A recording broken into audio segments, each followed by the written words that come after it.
Illinois privacy law was found, resulting in Clearview being banned from sharing its facial recognition database with private entities. However, Clearview continues to share this database with government and intelligence agencies, raising questions about the extent to which individual rights might be compromised in an effort to promote the common good. Although lawmakers must consider the role of public opinion in determining which issues require attention, the decision-making process cannot be obstructed by the short-sighted nature of it. The 21st Amendment proved to be a triumph for the will of the people in regards to governance, as it was the only amendment to be passed by state ratifying conventions. Having witnessed the rise of organized crime and poverty from the 18th Amendment's prohibition, Americans utilized their constitutional right to form state ratifying conventions that could make up for the government's shortcomings. On the other hand, the HIV and AIDS epidemic of the 1980s showcased the weaknesses of public opinion. Due to negative social stigma surrounding the virus and its tendency to affect gay and bisexual men, the Reagan administration largely ignored the crisis, allowing 47,000 people to be affected over a span of 5 years before national prevention measures were approved. These contrasting events highlight both the power and downfall of public opinion and the varying outcomes for individual rights and the common good when the government is involved. Balancing the common good and individual rights is essential to preventing tyranny.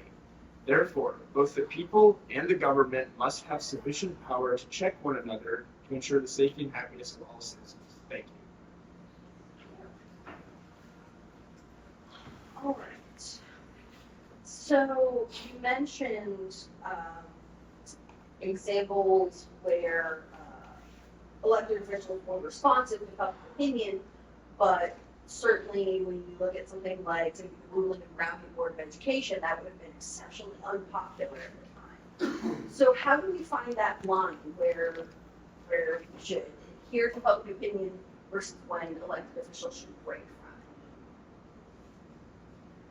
it? I think the most important component of our representative democracy is the ability to have periods of time where elected officials are able to experiment with new ideas before reaching their next stage of re-election. That is the weaknesses of democracy, is since decisions are so immediate, there's no time for some experimentation, which could, at the moment, cause great amounts of tension amongst the people, but long-term could prove to be beneficial in a way that the people would seek the re-election of that candidate. Adding on to my colleague, this goes back to the trustee versus delegate models of representation, with the trustee model essentially being that you should trust your representative to do what they feel is right with their extended resources and information, with the delegate model being that your representative should be a delegate of their constituents and do as the people directly desire. And so it's important to find a balance between these two models to make sure that you are simultaneously representing your people, but also doing what is truly beneficial for the nation at large rather than just your constituents. Additionally, the Irish philosopher Edmund Burke was in favor of the trustee model of representation because he believed that representatives should act on their enlightened conscience or their expertise rather than subject it to public opinion. We can see this in the HIV and AIDS crisis, in which former President Ronald Reagan basically withheld funds from the World Health Organization, and he only administered them because he didn't want to be booed at his State of the Union address. So we can see that he was bending to public opinion instead of listening to the experts at the CDC, who warned that they should have implemented health measures much sooner. I would further support the trustee model of representation based on the words of American activist James Baldwin. He said, freedom, justice, and democracy are not concepts that we're born knowing, but that we have to achieve through immense individual effort. And that's something that unfortunately is not an opportunity for everyone. So, James Madison in Federalist 45 makes a reference to federal powers, describes them as few and defined. We have references to liberty in both the Declaration of Independence and in the Constitution. Given the rise and expansion of federal government power, in the Interstate Commerce Clause and some other vehicles as well, is the Madisonian vision of a limited federal government, few and defined powers, is that Madisonian vision dead? I would say, with respect to Madison's vision, there are certain, I would say it's clouded the separation of powers, and I would look at Madison's dilemma of presidentialism versus parliamentarianism, his idea of who should elect who for which positions. The presidential system being that the people should vote for the executive, and the parliamentarian system being that the legislator should choose the executive. I think that the people choosing every elected position is extremely important. And I think that, for example, appointment of judges is a conflation of separation of powers. I'd also like to add to my colleague by saying that in the modern era, there have been an increase in federal power out of necessity for industry and the advances in modern technology. But even compared to other first world nations, we still have a fairly weak federal government because we still allocate the resources for education and healthcare mostly to states. That is their primary expenses, statistics show. So I would say that compared to other first world nations, we still have a fairly weak federal government.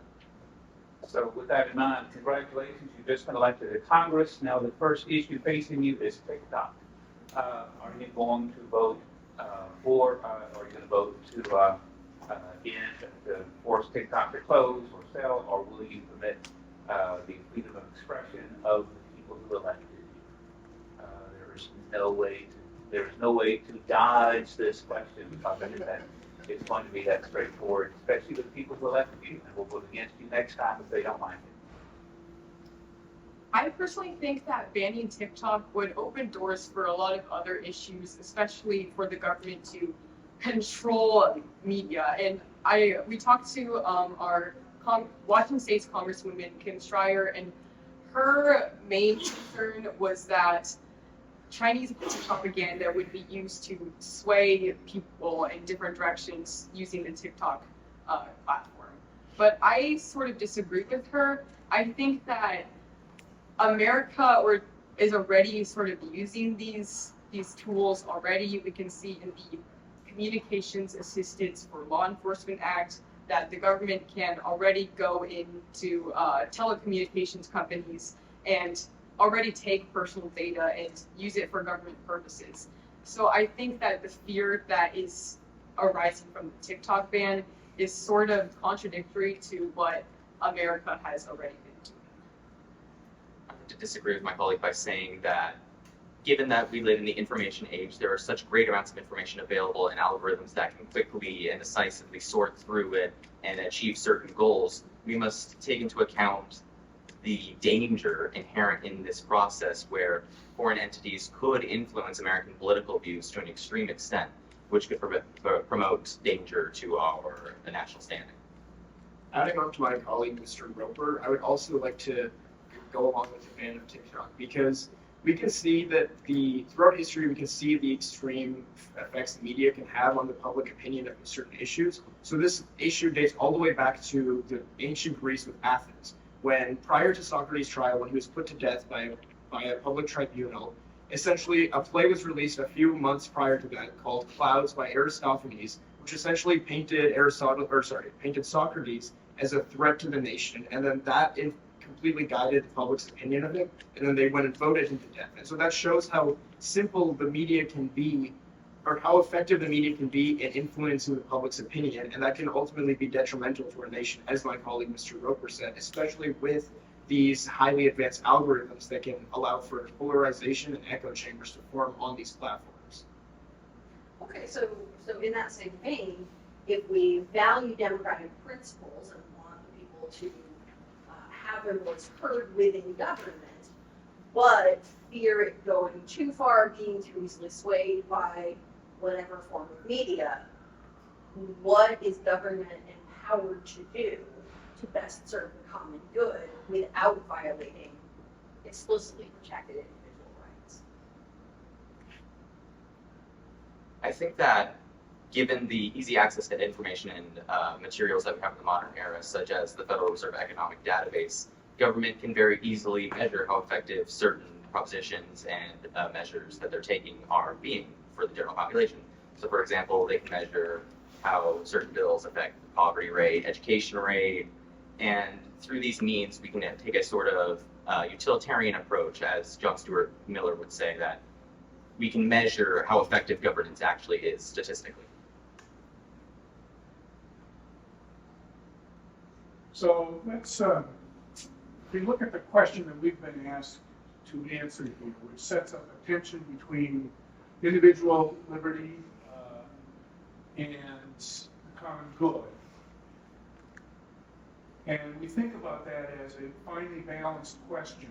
I'm wondering, what is the single biggest barrier to finding the sweet spot between those two polar opposites? What's the thing that gets in the way of getting to an answer to that question?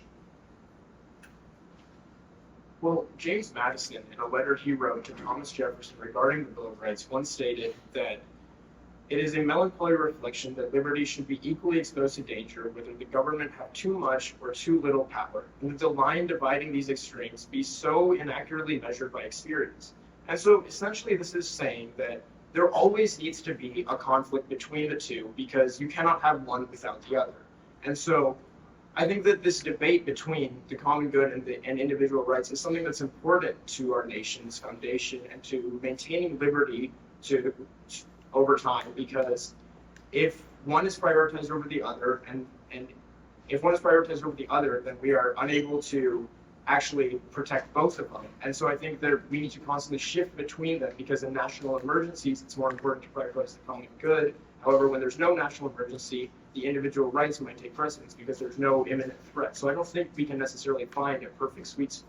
Speaking further on that James Madison quote, I would say the most important part of that quote is the second part where he speaks about the distinction is so inaccurately represented by experience, meaning that, as I stated earlier with the James Baldwin quote, so many people are so poorly educated on the topic of civil discourse, and the common good and individual rights that we don't necessarily make the right decision every time. Going back to Thank you, Jared.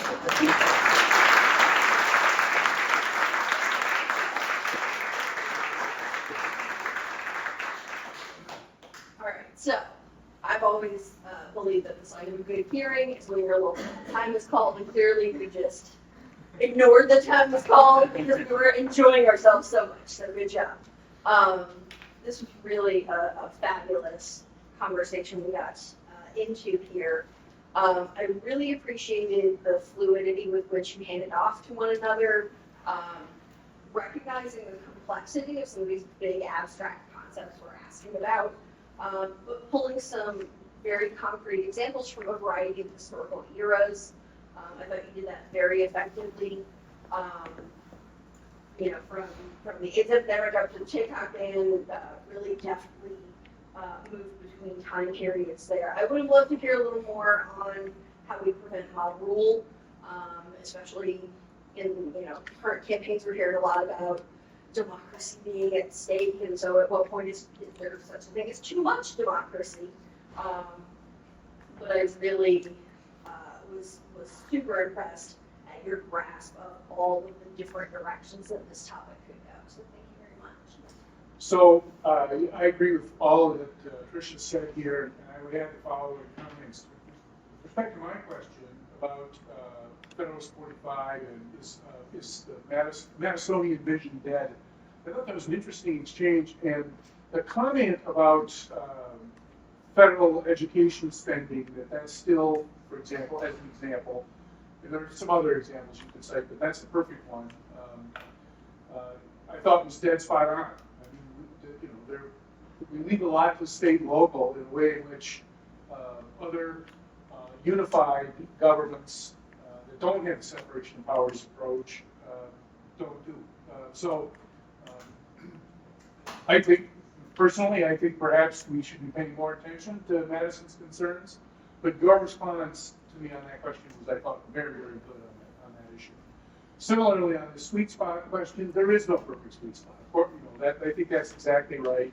The balance between national security and other issues might be one of the ways in which the answer to that question gets altered some. The reference to Socrates I thought was very interesting. The TikTok question, we've heard a lot of discussion about TikTok, about media and possible influencing with the election and so forth, and there's a lot of that stuff in the air. I think the problem with TikTok may have a lot more to do with the possession of your personal information by a foreign power that is not necessarily interested in your best welfare. So, you know, everything you said on that was correct. I think the issue does have national security implications for reasons that are somewhat more broad than what we discussed here today. I thought it was a great presentation. I thoroughly enjoyed it. Yes, it was an extremely good presentation. I think not only do foreign powers have a great deal of information about you, without necessarily your best interest at heart, but a great many businesses have information about us and all the things we do and all the things we click on. So these are not theoretical issues out there someplace. They're taking place in very real time, and so this conversation is vitally important to the future of the country we're going to be handing off to you in the very near future. Great conversation, very nicely done.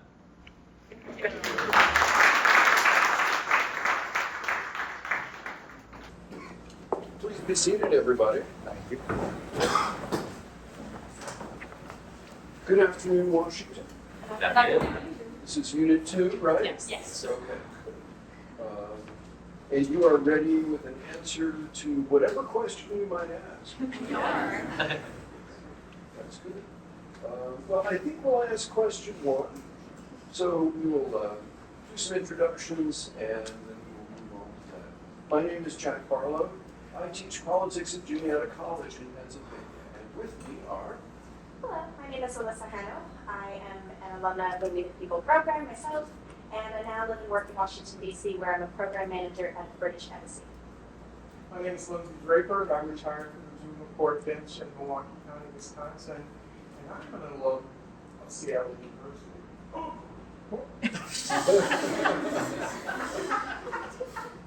Hey judges, my name is Talal Carey, and my favorite founding father is Thomas Jefferson, for his orchestration of Louisiana Purchase and his dedication to an educated citizenry. Hello judges, my name is Olivia Kaiser, and my favorite founding father is James Madison, for his ability to oscillate between the Federalists and Anti-Federalists to perpetuate the common good. Hello, judges. My name is Sadie McMillan, and my favorite founding father is my ancestor, John Dickinson, not only because we're family, but also because of his works with the Articles of Confederation. Hello, my name is Connor Baker, and my favorite founding father is Robert Yates because of his work with the British papers. And on behalf of Tahoma High School, Washington State, and our amazing advisor, Gretchen Wolfing, we'd like to thank you for coming out and judging us today.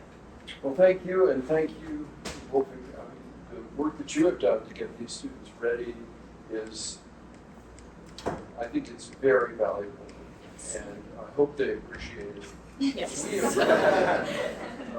So good. We are looking forward to this conversation, and we've got people with credentials for it. So, no surprise, this is question 1, and here we go.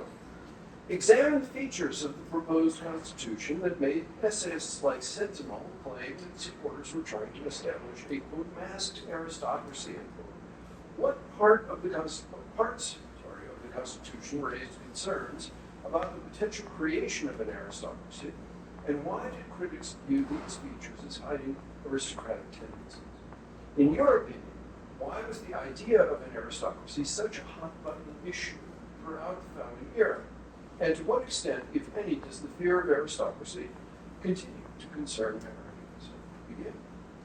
The breath of an aristocrat is a death rattle of freedom. George Buechner.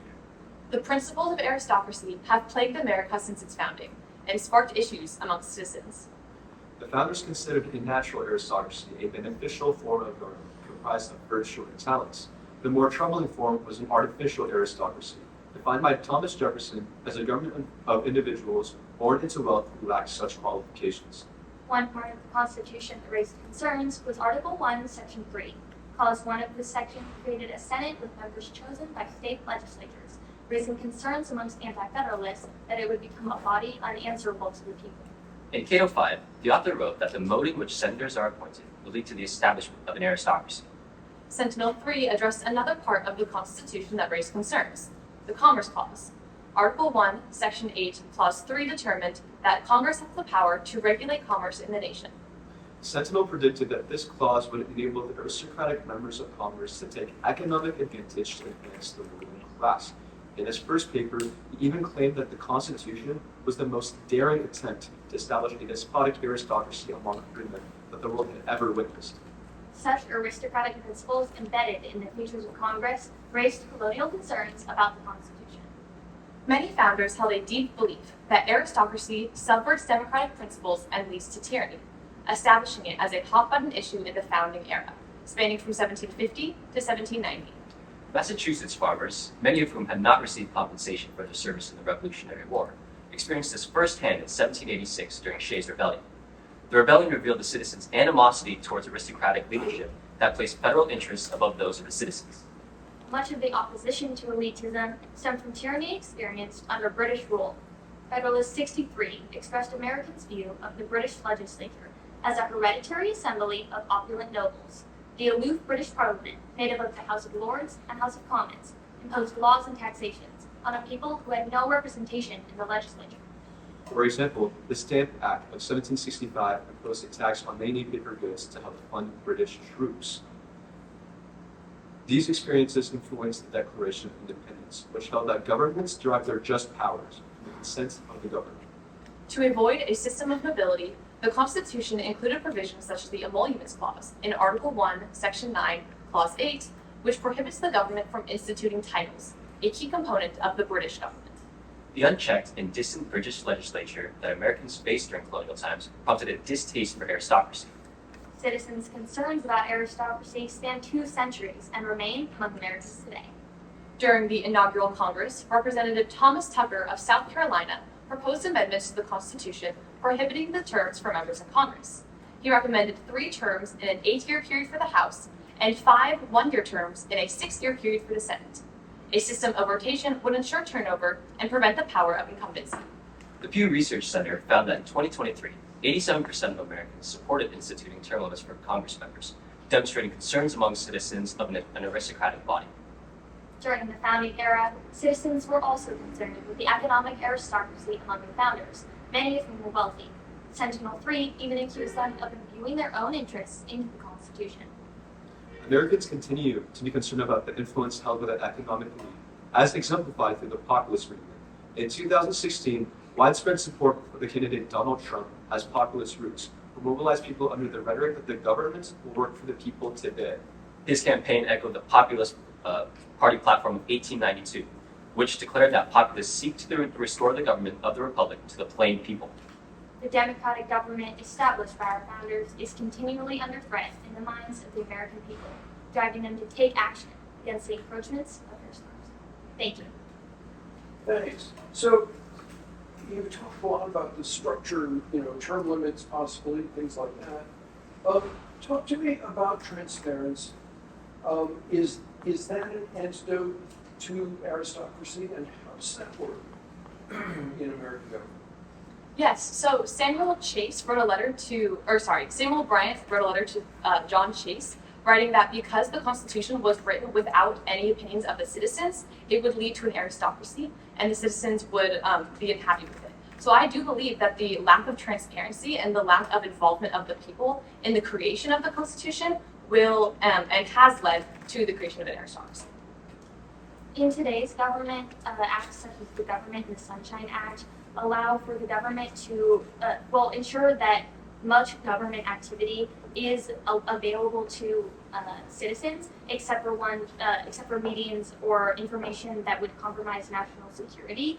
But however, I don't believe that secrecy prevents an aristocracy, because as we see, there are examples of aristocracy in our government today, even with the provisions against secrecy that we have. And I would like to disagree on Sadie's take that secrecy is detrimental, because in the Philadelphia Convention, secrecy was one of the first rules that were established. And this was to make sure that the people wouldn't criticize the people at the Philadelphia Convention for certain things that they wouldn't want to put in the Constitution. Because there were so many different and differing ideas throughout the different states that a person from a different state might target a person from another state for their different ideas. This is why many of the founders went by different pen names, such as Publius, such as Brutus, in order to protect their ideas rather than attacking the individual. So does the fact that we know who the people are who propose certain ideas and who advance certain pieces of legislation, so that we can vote against them if we don't like what they're doing. Is that a negative? Or is that why we vote? That's absolutely a positive of our government, and the fact that we don't really have secrecy and we have almost total transparency. Because in order for our government and our democracy to work, for a government for the people and by the people, in order for 50% of our democracy, which is held within the people, to work, we must know what is going on within our Congress and must know what laws our representatives are voting for, so that we can understand where our ideas are lying within their legislature. I would like to respectfully disagree with my colleague. In the recent court case of Lichty v. Freed, the court ruled that public officials cannot have accounts on private or block or limit comments on their social media posts. And this has led to people getting threats and getting very negative comments that have affected them on their own personal posts. And I believe that that is detrimental to our public officials that we should hold in respect. And the fact that they are publicly aware to every single person, I think makes them much more susceptible to dangers. To add on to my colleague, our former President Donald Trump, in order to protect his interests, he doesn't actually attack. Oftentimes, he doesn't actually attack the ideas and ideas of his opponents. He oftentimes uses ad hominem attacks and addresses his opponents by sometimes their race, sometimes their name, in order for the people to kind of see them not for their ideas. For example, when dealing with foreign affairs, he calls Kim Jong-un Rocket Man. He calls Ron DeSantis, and this I don't feel like this is a good representation of our country. So what would the founders suggest as specific reforms to address that exactly, that character of the people in office? Well, I believe that the founders would argue that it's been in our Congress for forever. We see things like the caning of Charles Sumner, where Charles Sumner was physically beat on the Senate floor. And so we see reoccurring issues of improper civil discourse within our Congress, and truly they acknowledge it within the Philadelphia Convention as well. In order to target that specifically, we really just need to have better education of people and how to learn how to look at an argument from all sides. Programs that I'm in, like We the People and Speech and Debate, have helped me look at one argument from multiple perspectives, and has helped me form an opinion on a well-rounded knowledge rather than just something that I've heard off of a tweet or off of an Instagram post. We recently emailed the Senate Ethics Board, and they have many rules to make sure that Congress members maintain civility. They have actual rules of ethics, and I feel like these should also apply to the president, because the president doesn't have these same checks of character. So if we were to have similar rules to protect the image of the U.S., I feel like our nation would be in better hands. One of the provisions at the Philadelphia Convention was that the members may not impugn the motives of any of the other delegates. I believe that the enforcement of rules such as these in the federal Congress would be something that the founders would directly advocate for as they put it into place at their own convention. And I believe that that would be a major step in fixing the personal attacks that legislators make. So I want to ask, I'm curious, if we're going to have an aristocracy no matter what, right? I mean, that's what President Morris said at the Constitutional Convention. There are some advantages to aristocracy. Why would we reject an institution like aristocracy that has advantages when we have the opportunity to establish it? Am I making any sense? Yes. Okay, then. Of course. Well, the ideal aristocracy is a natural aristocracy, as Thomas Jefferson wrote to John Adams, that it would be comprised of men of virtue and talents that would able to guide our government in a beneficial direction. However, Brutus III states that wealth naturally leads to influence, and you cannot have a natural aristocracy without having an artificial aristocracy with people in power who don't have the same talents. And so it is the reason that we don't want to establish an aristocracy is because it will always naturally lead to one that is tyrannical and not beneficial. Sort of building off my colleague Olivia here, we see a prime example of this in former President Donald Trump, who had no previous experience within politics. He has a major in business, and technically no political experience, but because he was able to lobby so much funds for his campaign, he was able to run for office and eventually win the election simply because of his wealth and his status as a businessman. Many of the founding fathers, including Elbridge Gerry, Pierce Butler, and John Adams, believed that only people who are educated with wealth and property should vote. And I feel like I feel like the education aspect of that is important, because if we have non-educated voters, then oftentimes people don't know what they're voting for, and this could lead to possibly certain authorities manipulating people's votes. In response to a letter that Thomas Jefferson wrote to John Adams, John Adams talks about how in order to have a natural aristocracy, there must be a little bit of an artificial aristocracy to influence that. So I find that really interesting and how that might apply to aristocracies today. I want to go back to a point that you made about the influence of money on elections, and I'm not stupid, I know there is some influence.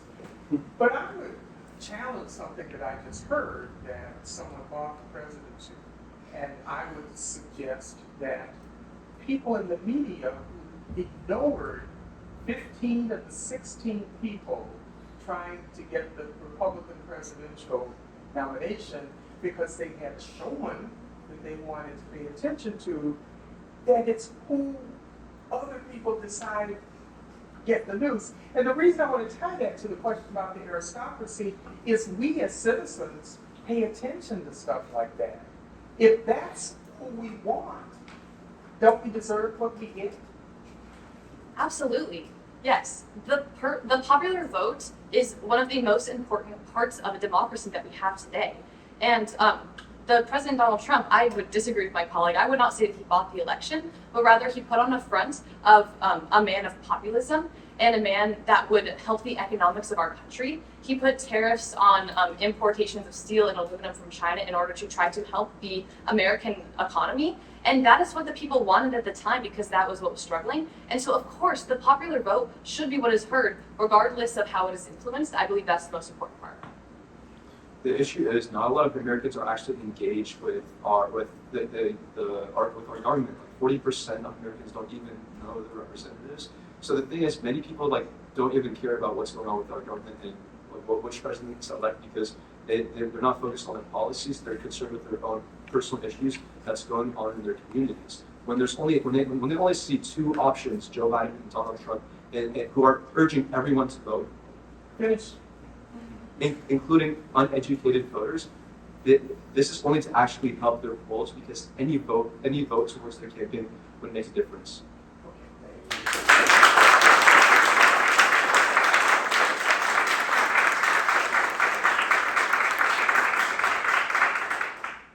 Well, I thought that your opening statement was very well put together. You talked about, that artificial aristocracy is the problem, and you had evidence for that, and that I think was good. That's why I wanted to push a little bit on, what about transparency and opening government.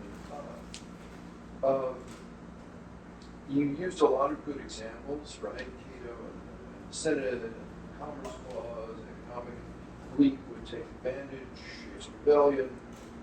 So, all of the elements were there, and I think we're effectively mobilized. And the Q&A you brought out, I can't remind, some might have read it, but one thing you brought out was Preston Brooks, right, as an example of the incivility that sometimes happens in Congress. So, I thought that it was a good discussion. I thought it was certainly a wide-ranging discussion. So I appreciated talking to you. I appreciate your preparation. I'm assuming you guys, I know you studied it. You probably talked about it. You probably argued with each other, maybe a little bit. So, that's good. That's healthy, right? You guys know so much about this. Carry that forward, right? That's what this program is about. Be responsible citizens. Be citizens who listen and talk to other people, because that's really what's going to keep this whole operation going. So thank you very much. First of all, you've heard where it worked, right? Careful when you quote the aloof British president. I recognize the irony of working for foreign government and showing up to events like this. But no, it was neat. We heard some stuff today like that I haven't heard in a long time. Your testimony was creative. Your Q&A was creative as well. I really commend a couple of points you made about the character of our elected officials. I particularly like that answer. We haven't yet heard about Charles Sumner today. You didn't hear that from me. But, that's a pretty obvious one. You made a really good and informed point about stability or lack thereof in government. And that made me want to ask more about the ethics rules. I thought that was a really good point to bring up that shows a true understanding of government. I might have taken that another direction and argued with you about, well, pretty much anyone who ever signs an oath of office, down to the lowest political appointees, have countless trainings and rules on gifts and bribery and whistleblowing and all the rules. So maybe they do work. By and large, we only hear about the major scandals. And here I'm going because you really prompted a lot of interesting thought. What I love about that is you do really know how the world works because you reached out to the Senate ethics board, you read the slightly boring regulations on this subject. You have demonstrated that you know how the world works, which is remarkable for high schoolers. And I just thoroughly enjoyed that. It was incredibly creative and well-informed and wonderful presentation today. Thank you. It has, I think, been a pleasure over the years when I had the opportunity to judge a team in Washington to sort of indicate that my tangential connection with the state makes me feel comfortable telling you how I am. And that hasn't changed this year. You did a wonderful job, and I enjoyed talking to you. Really wanted to argue with some stuff. I have to tell you that, and I suspect it came across. But what you did was point out that we use words like aristocracy, and we know what's meant by that. But we have to be careful because the fact that people, some people came to this country, worked their behinds off and got some money. And they got wealthy enough to position themselves, and then they said, oh, by the way, I have money, I want power, and started acting on it. That's not always a bad thing because sometimes it's what we call the American dream. And if we look at it that way, it's not necessarily bad. We didn't want to be like those people over there that we had to beat in a couple of wars in order to be free. But frankly, we duplicated it in many ways. I got a lot of, you all do it, and I enjoyed it. Thank you very much. Thank you. Greetings, I'm Abby Dupke from the state of Arizona. Good afternoon, I'm Dan Falcon, I'm a senior judge of the Colorado Court of Appeals in Denver. And you are? Hi, I'm Tamar Rasmussen, and my favorite influential woman of history is Jewish scientist Lynn Margulis for her contributions to the endosymbiotic theory. Hi, I'm Cindy Corkin, and my favorite influential woman in history is Ruth Bader Ginsburg for her contribution to women's rights even before she was a Supreme Court justice. Hi, my name is Ida Rude, and my favorite influential woman of history is Sandra Day O'Connor for paving the way for women in the judiciary and becoming the first ever female Supreme Court justice. Hi, my name is Manjali Thapa, and my favorite influential woman in history is Indira Gandhi for her contributions to India as its first female prime minister. Hi, my name is Sophie Artemidze, and my favorite influential woman in history is Katomi Kaletsa due to her work with the Women's League and her advancement of women's rights in the country of Georgia, from which I'm from.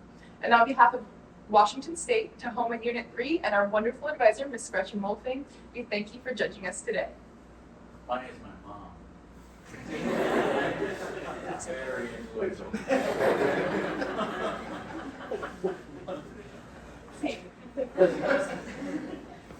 Here. Says the constitutional amendment process primarily forces societal change, respond to societal change, or involve a combination of both. Provide examples from different historical periods to illustrate how the Constitution is either driven or adapted to shifts in American society. How it's going to sentiment shape drafting ratification of amendments to the Constitution. How should the Constitution balance its enduring principles with the need to adapt to societal progress, ensuring continued relevance over time. The Constitution was not made to fit us like a straitjacket. In its elasticity lies its chief greatness. Woodrow Wilson. The constitutional amendment process primarily responds to societal change, adapting to the ever-evolving needs and values of society. The proposal and ratification procedures outlined in Article 5 of the U.S. Constitution adheres to the Founding Fathers' vision of creating a living document. Opposition to infringements on individual rights in regards to civil liberties have driven the shifts in the Constitution. In 1857, prior to the Civil War, the Supreme Court ruled in the case Dred Scott v. Sanford that citizenship privileges did not extend to individuals of African descent. As a response, the Civil Rights Act of 1866 declared all people born in the United States to be citizens regardless of race. This legislation, however, was vetoed by President Andrew Jackson, making it vulnerable to evasion. Public opposition to the Act's failure to create a firm legal foundation led to the ratification of the Citizenship Clause in Section 1 of the 14th Amendment, officially granting every race equal citizenship privileges. Additionally, the 18th Amendment, ratified in 1919, established prohibition, banning the manufacture, sale, and transportation of alcoholic beverages. It was a result of the building success of the temperance movement and the religious allies. Through the 14 years following its ratification, society rapidly turned against prohibition, with the rise in legal alcohol production and distribution. The constitutional disobedience illustrated the misalignment between the Constitution and the values of American society, resulting in the repeal of the 18th with the 21st Amendment. Constitutional shifts through the drafting and ratification of amendments are clear results of public sentiment. For example, the 19th Amendment, granting women the right to vote, was driven by displays of advocacy for women's rights through lobbies and civil disobedience across the country. In 1848, the Seneca Falls Convention was held by pioneers Elizabeth Cady Stanton and Lucretia Mott.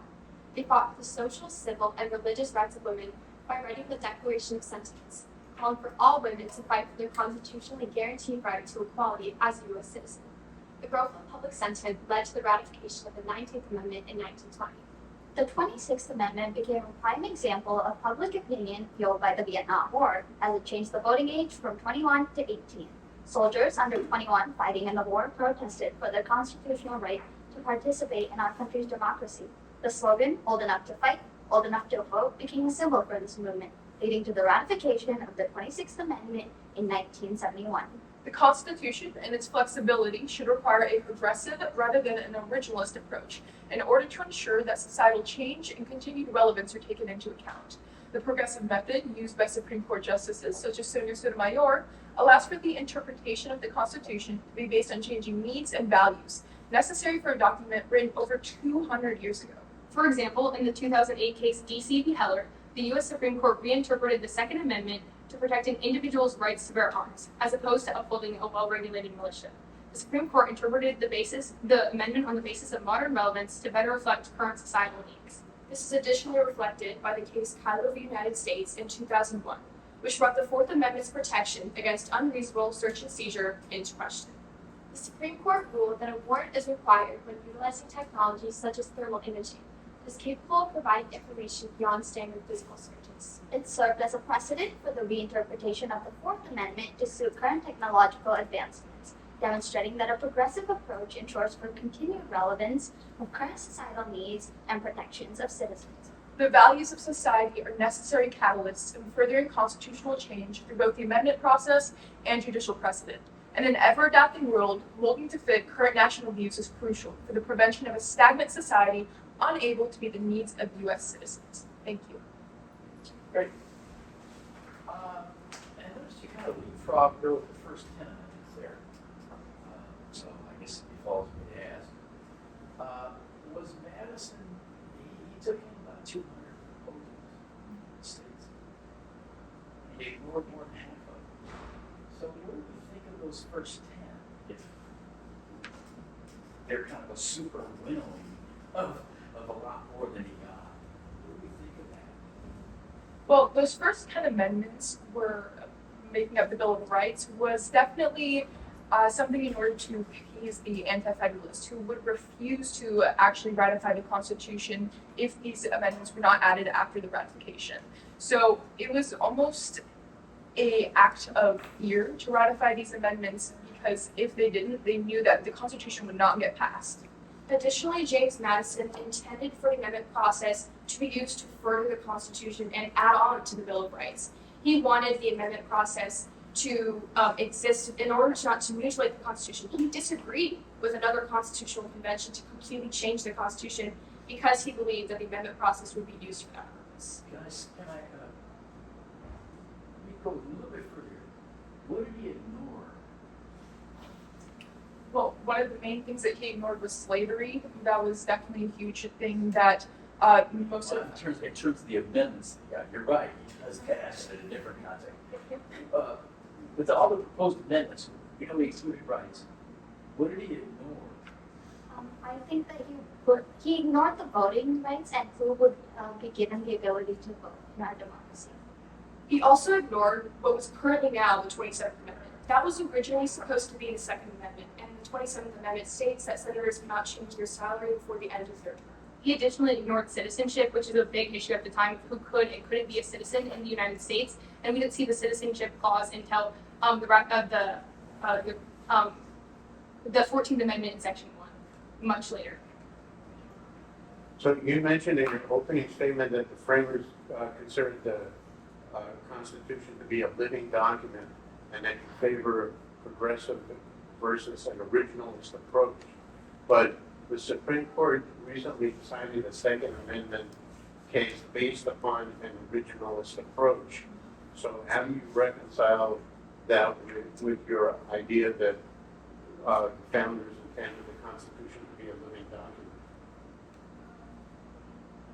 I think that when this happened, they were using more of a progressive approach in trying to adapt the Constitution to the ever-evolving world that we're living in and see how we can adapt it to fit the needs of our society today.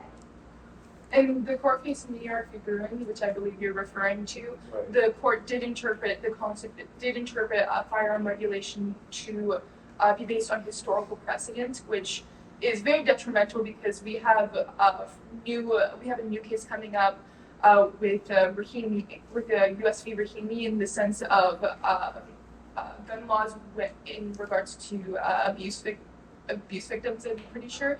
And so in this case, how are we as a society supposed to interpret based on historical precedent when you're looking at laws during a time when women were not nearly as viewed as highly within society? So I personally would disagree with the ruling that the Supreme Court did within New York v. Bruin, because I just don't think it's progressive enough. Well, let me just ask just a quick follow-up question. So do you then favor a constitutional amendment to overrule the Bruin case or modify it in some other way? In my opinion, no, because in New York v. Bruin, Clarence Thomas in his majority decision stated that the Second Amendment says we need to both keep and bear arms. And that's why it included the lack of a permit needed for a concealed carry weapon in public. And so in my opinion, the Second Amendment in that sense is originalist and following the exact wording of keep and bear arms. However, I think that D.C. v. Heller was really important as it was progressive. There was a case in 1939 that was U.S. v. Miller, and that was the first time that it was ruled that you could not bear an arm for anything other than a militia, not for self-defense. And so D.C. v. Heller and New York v. Bruins are both super progressive in the sense that they allow the self-defense piece, which is not explicitly written in the United States Constitution's Second Amendment. I would actually like to disagree with my colleagues. When we have a Supreme Court that is so prone to change, for example, we just recently saw when former President Trump was able to place 3 Supreme Court justices onto the court, we saw very much soon after that we had almost 200 years of precedent be overturned through 5 different court cases, some being such as Dallas v. Jackson, once again being New York v. Bruin. So when you have a Supreme Court that is changing so often, I do think it is necessary to have some sort of amendments that would so strictly be able to make sure that it could not be interpreted in a different way and protect individuals' rights. You did introduce this idea about the amendment for the process is supposed to give us some elasticity, and that your other position was that these amendments have primarily been in response to the rights of the people. The Civil War, the Reconstruction Amendments 13, 14, 15, are not that. They're forced on the people. Can you explain how does an amendment that is essentially forced, how does it actually get implemented into the hearts and minds of people? Well, I think that's very difficult. I mean, right after the 13th, 14th, and 15th amendments were passed, there was a lot of pushback from society. For example, we saw Jim Crow laws, grandfather clauses, and other things implemented, especially heavily in the South, that prevented people from having those rights that were federally guaranteed. And so I think it is really difficult to change the minds of the people when they are against the legislation that is being forced upon them. Additionally, President Eisenhower, after the passing of Brown Board of Education, stated, "You cannot change the people's hearts and minds by laws." And so, by your point, it is difficult to change the people's hearts and minds by laws, and that is why we have, more local, and also, specifically after Brown Board of Education, there was lots of evasion, and there's a reason why we have continued court cases that have attempted to further protect that, to decrease the amount of evasion. So is it the courts that then continue to force it? So fair points, but like, how does it? You said yes, it's hard. How does it trickle into the hearts? I believe that it takes every single branch of government to support an amendment in order to get the people on the side of the amendment.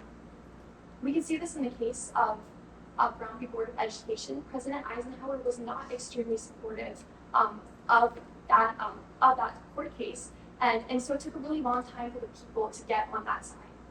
Going back to your question, I do believe that the Supreme Court plays a huge role in implementing these new amendments, for the people. We can see with Brown v. Board of Education, it overturned the ruling of Plessy v. Ferguson of separate but equal doctrine.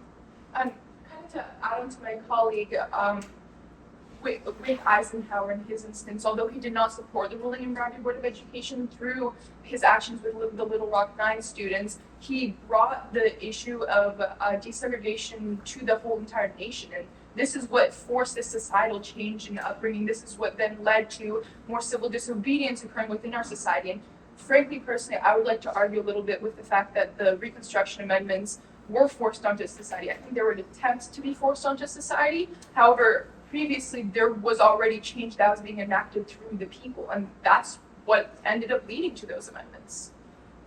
I'm going to give you maybe it's an outlandish statement.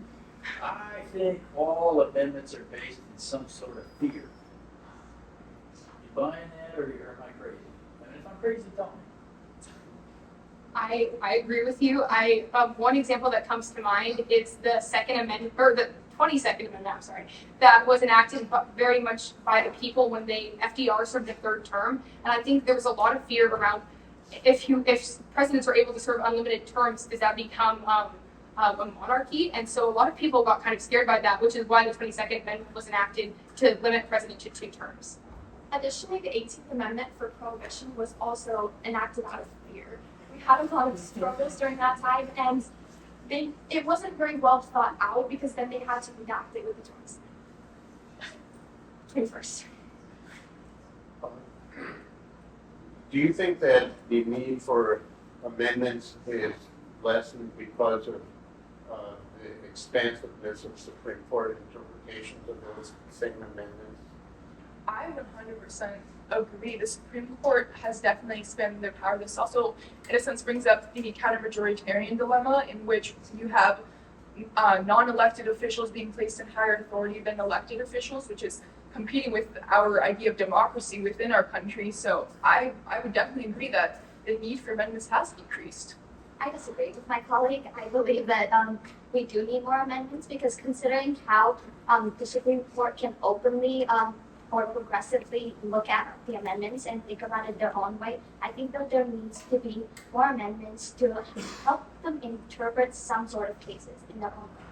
I actually agree back where we are at.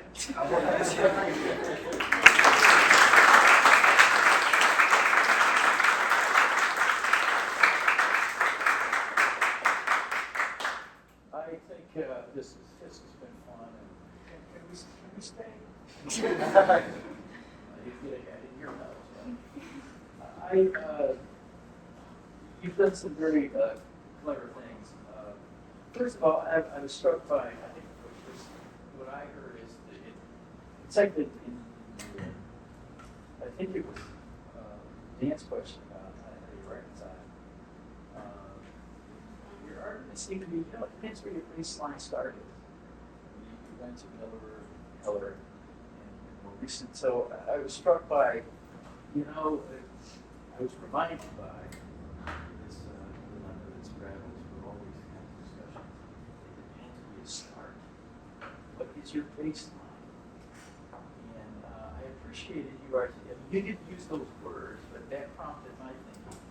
So for me, anytime somebody prompts my thinking, that's a win. You reminded me of the baseline. So I thought that was,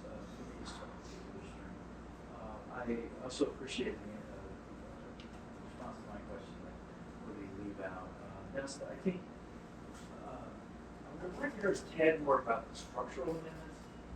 He proposes rights knowing that most anti-federalists, actually the group two anti-federalists are living with the Bill of Rights because they call them frauds and fault. So I wanted to hear a little bit more about the structural amendments that those states were really, and you did raise the issue of the second convention, even secured that. So that's important. So I appreciated some of your thoughts there. Yeah, the 18th Amendment was not popular in Wisconsin.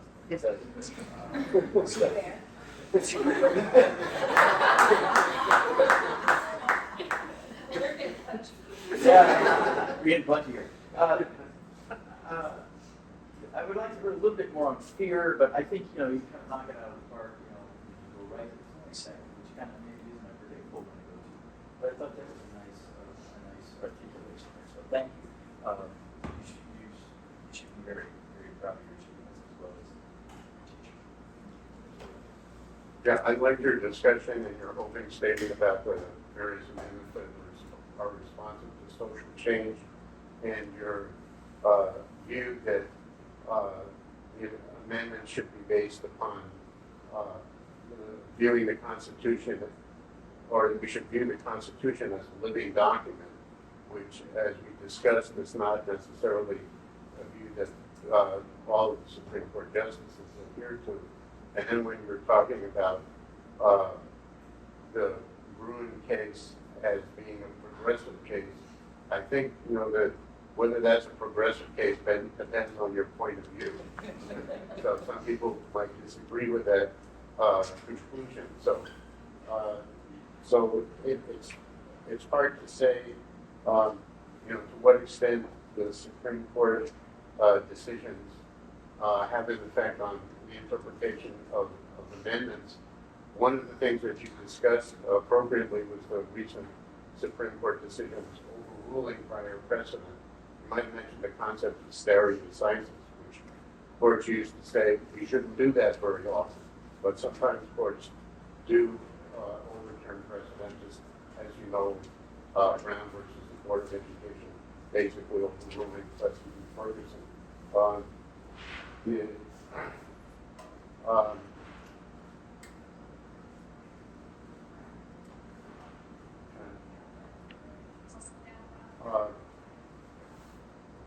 I overall liked your analysis.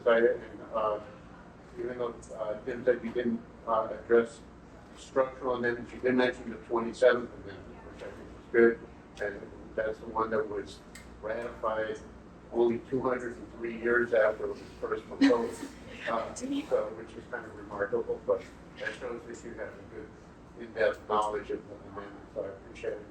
Congratulations on your presentation. Thank you.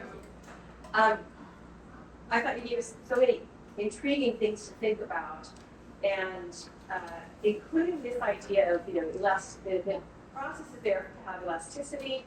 The other side of that is we also want stability, so how do we balance the two? And I thought we had a pretty good discussion about that. I really was intrigued by this premise of the way that the courts interpret the Constitution also necessitates whether we need more amendments or not, and how much of that restrict us or allow for readability in the language of the Constitution. So I thought that was really intriguing and interesting, and if we have more time to continue to explore that.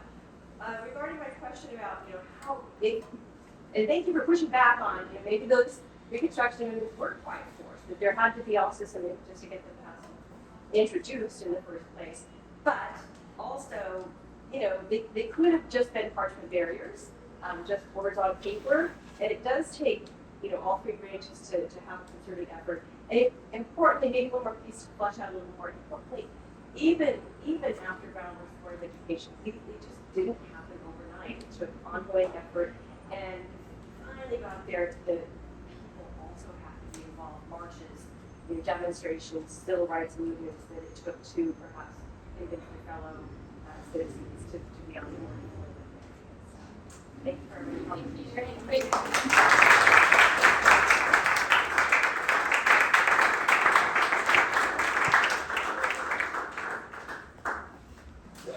So again, my name is Michael Anderson. I'm the Dean of Liberal Arts at Metropolitan State University in St. Paul, Minnesota. And you are? I'm Candace Steele, and I'm retired as a judge on the U.S. Civilian Board of Contract Appeals. I handle federal government contract disputes around the country, and I'm now living in Maine. Hi, Julie Shelley. I'm a Virginia attorney, former member of the Fairfax County Planning Commission, and a member of the Governor's Advisory Board on Service and Elections. So thank you for being here. Tell us who you are. Morning, judges. We're reading before Tahoma High School. My name is Kenneth Harvard, and my favorite president is George Washington, because he set the foundation for our country. Hi, judges. I'm Andrew Baker. My favorite president is Theodore Roosevelt because he created the National Forest Service and paved the way for our national park system. Hello, judges. My name is Hannah McDonough, and my favorite president is Abraham Lincoln for his pivotal role in the Emancipation Proclamation. Hey, judges. My name is Tanner Pham, and my favorite president is John F. Kennedy for his contributions to the American Space Program. And on behalf of Unit 4, representing Tahoma High School from the Evergreen State of Washington, with our drop-dead Board's advisor, Ms. Gretchen Wolfe, thank you for judging us today. And very fashionably dressed. Twins. Yeah. I'm the older one. Three moments anyway. All right, so I'm going to read the question number 2 out of Unit 4 in its entirety, and then I'll turn it over to you and our timer to show. Okay, ready? Take a deep breath and relax. Okay. Justice Louis Brandeis wrote, "A single courageous state may, if its citizens choose, serve as a laboratory to try novel social and economic experiments without risk to the rest of the country." How does this concept of federalism, the concept of federalism contribute to the ability of individual states to experiment with social and economic policies? What constitutional principles support the idea of states serving as laboratories for democracy? How might lessons learned from state-level experiments influence broader discussions on governance and policy at a national level?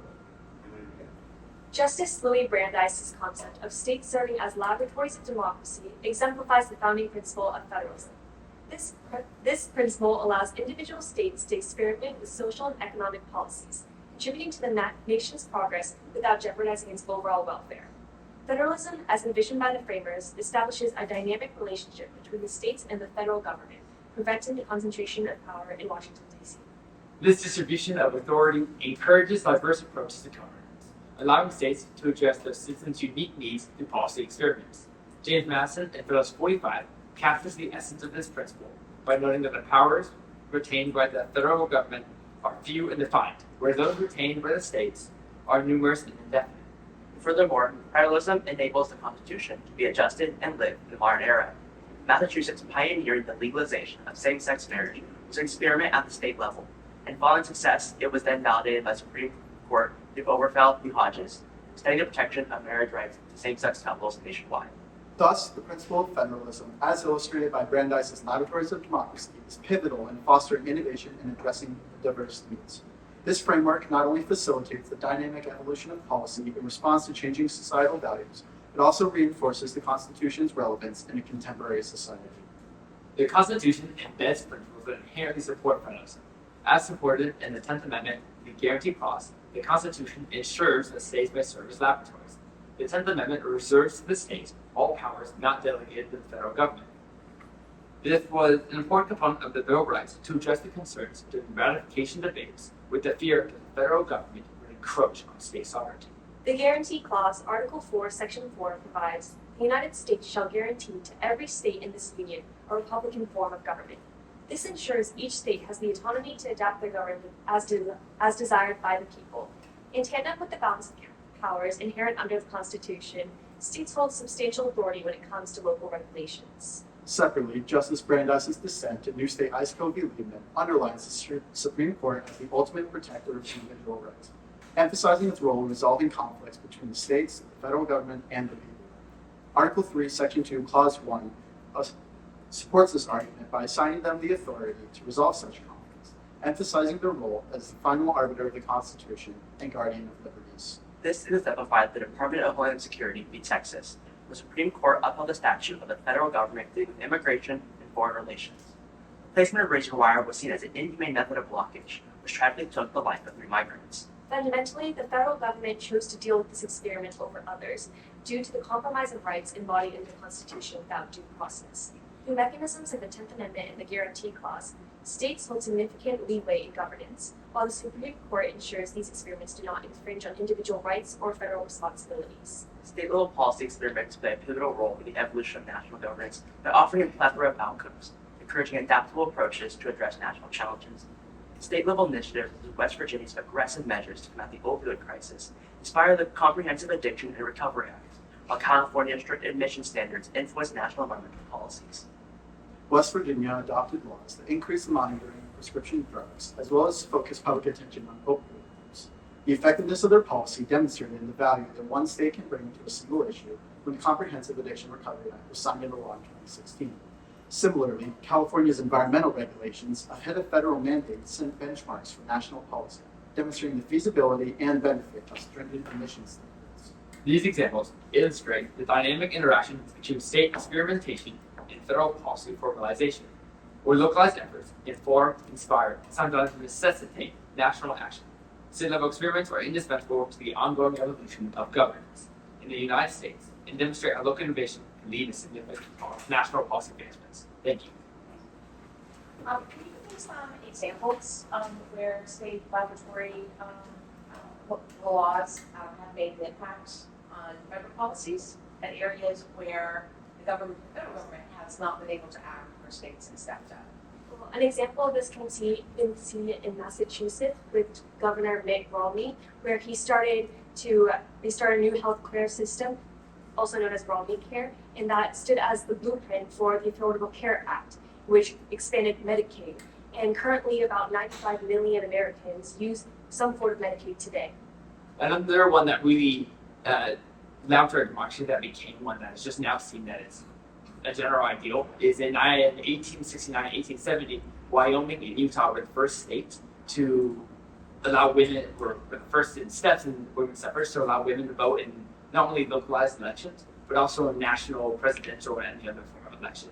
And so this one is often overseen as laboratory democracy because it's just so integrated in our current society. To answer your second part of your question, where this areas where the state can step in, but the federal government does not, is with federal minimum wage. Currently, right now, it sits at $7.20. In some areas, this is comfortable where the cost of living might not be as high, but in areas such as Washington, Oregon, where they have raised up to $16 an hour, where the cost of living is a lot higher, they adjust it in order to fit the residents more often. However, you can make the argument that the federal minimum wage today needs to be changed, but there's too much gridlock into Congress that no changes or compromises can be made. Adding on to my colleague's answer, in Washington State, this minimum wage was increased by an initiative called Initiative 1433, where they incrementally increased the minimum wage by 2024. It's now $16.55, and they got that from Article 1, Section 2 of their Washington State Constitution. Okay, so how have state level experiments influenced public opinion and political discourse, conversation within the society on various issues? Legalization of same-sex marriage was in some ways a very social climate change. We can see that this is coming outside of the removal of sodomy laws through Florida and Texas, as well as the AIDS pandemic, which caused a lot of stigmatism against the LGBTQ community. The belief, besides religious beliefs, but also the belief that these same-sex couples will also introduce policies of experiments or policy changes that will add complexity to various economic and insurance systems. And through these systems, we can see that as time went on, as Overtoffel v. Hodges got the Supreme Court and extended the protection of marriage rights to all couples, that it wasn't that big of a deal, and essentially that it allowed same-sex marriages to be essentially a guaranteed right in the United States Constitution. Let me clarify something that you just talked about a little bit ago. You talked about Texas and you said they were putting things in, for example, the Rio Grande River that were dangerous to people who were crossing and some of them died. Why isn't that a crime? If people died, who would be held accountable for that? This was a to really see this crime was difficult because the people who were crossing the border at the time were citizens of the United States, and so it was a difficult one to be put on a trial of court on the federal level. Although it was taken away, so that I see that as the way that the federal government would be punishing Texas for what they from the state does. And punishing Texas for anything other than somebody else's death. Since when do we not follow through when somebody dies at somebody else's hand? And this is why the 14th Amendment still protects these people under the Constitution, even though they're not citizens of the United States. And the fact that Texas is putting in measures to aggressively attack their move, even though it is considered a crime, there's other humane ways of controlling immigration that Texas decided not to follow through. In fact, with the court case of the United States of Texas, they are currently taking aggressive measures with Mexico to send immigrants back to their country, in which Mexico retaliated and said, "We will not listen to you. We'll listen to the federal government. The federal government will." Speaking of Texas, I have two other questions about what's going on there. So outside influence groups are playing a big role in what's going on in the states and are having impacts. Two areas, not even mentioning the abortion issue, but as far as Texas trying to change the funding for schools, getting rid of taking public funding and moving it over to vouchers, and also to try to eliminate no-fault divorce. So how are we going to make sure that these outside influences are not basically ruining the lives and taking away opportunities from Texans? At the end of the day, I think it's the power of your vote, right? Your legislators are the ones putting in these laws, and so you as a citizen have the right to be educated and then vote out of office. You see this most often in initiative and referendum systems. In our own home state of Washington, there's a man named Tim Ryan. He's just a very wealthy man who tends to push initiatives that mostly benefit him, and he hides things in there that will be detrimental to Washington state. However, as citizens, we can go and educate ourselves and vote no on these initiatives, or we can vote legislators out that are also pushing these initiatives.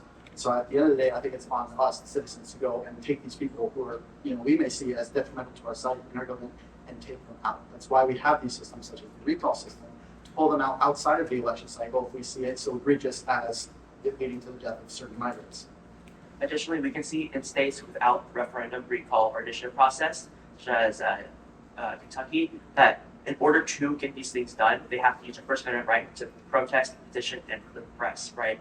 Essentially, as we can see in the Black Lives Matter protests and movements of 2020, that people demanded police reform, and eventually they did get through various initiatives and legislation, but it took the energy of the citizens to essentially get their government to know that that was an important thing for them. Additionally, if these laboratories of democracy go against the Equal Protection Clause, Origin Process Clause of the 5th and 14th Amendment, it's the duty of the Congress and the judicial branch to go against. So for Congress specifically, they have the duty, they can create unpassed decisions, they can pass laws that go against these states and therefore uphold rights of our citizens. So if in Texas, for example, what do you think the federal government, I suppose what I'm interested in is the federal government has its powers and the states have their powers. What if the state is abusing the rights of the federal government? What options does the federal government have to combat the state's efforts? When you, just to kind of clarify, when you say abuse the resources of the federal government, do you mean that the state is refusing to comply with lower regulations, or are they, in a way, not taking advantage of other resources that the federal government has? I'm not talking about resources, I'm talking about authority. What, the federal government has limited authority, states have their own authority, the 10th Amendment. What should the federal government do when the state oversteps its rights vis-a-vis the federal government? Well, one thing we can see that the federal government has done is cut funding for these states, and they have the power to do that through the power of the purse, which is outlined in Article 1, Section 8, Clause 1 of the Constitution. And we can see this in cases such as North Dakota v. Dole, where the Supreme Court upheld the decision to tie highway funds to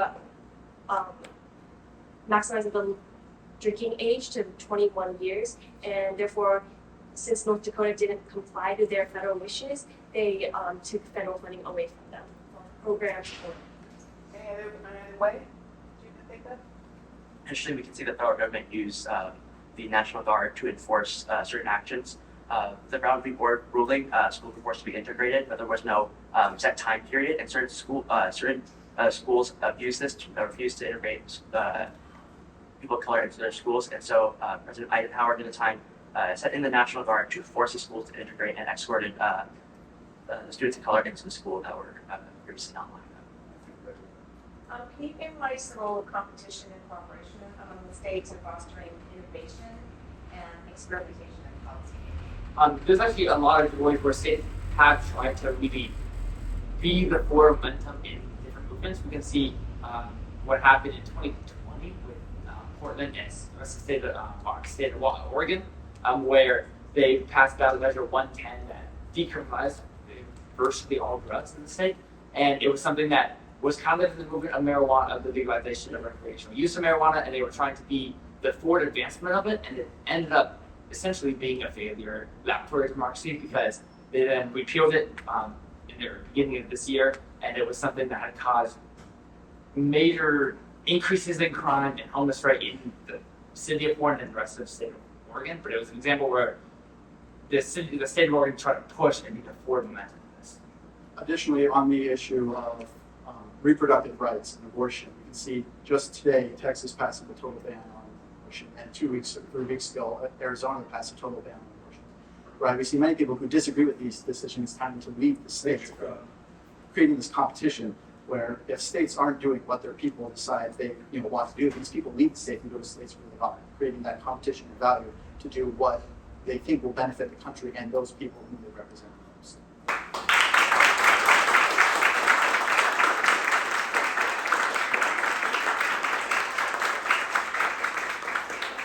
guys did a great job. We really appreciated hearing from you. You did a great job on the question and answer part. I was looking for that minimum wage question all day, so that was exactly what I was looking for in that area. And you gave some really good examples, and you gave the citations on the Constitution, which are part of the requirements that we're looking for. But we really enjoyed having a conversation. We could have extended this a couple more minutes. So thank you. Or more than that. Okay. That was really very nice. Thank you. A lovely job. I agree with everything that my colleague has said here, but I also would I especially appreciated the way you talked about the power of the vote and referenda as a solution. Also, the one thing that I would have gone on with regard to the federal government being the states overtaking what the authority of the federal government is, would be the federal government filing lawsuits, and I know that you know that, but I'm a judge, so that's what first comes to mind.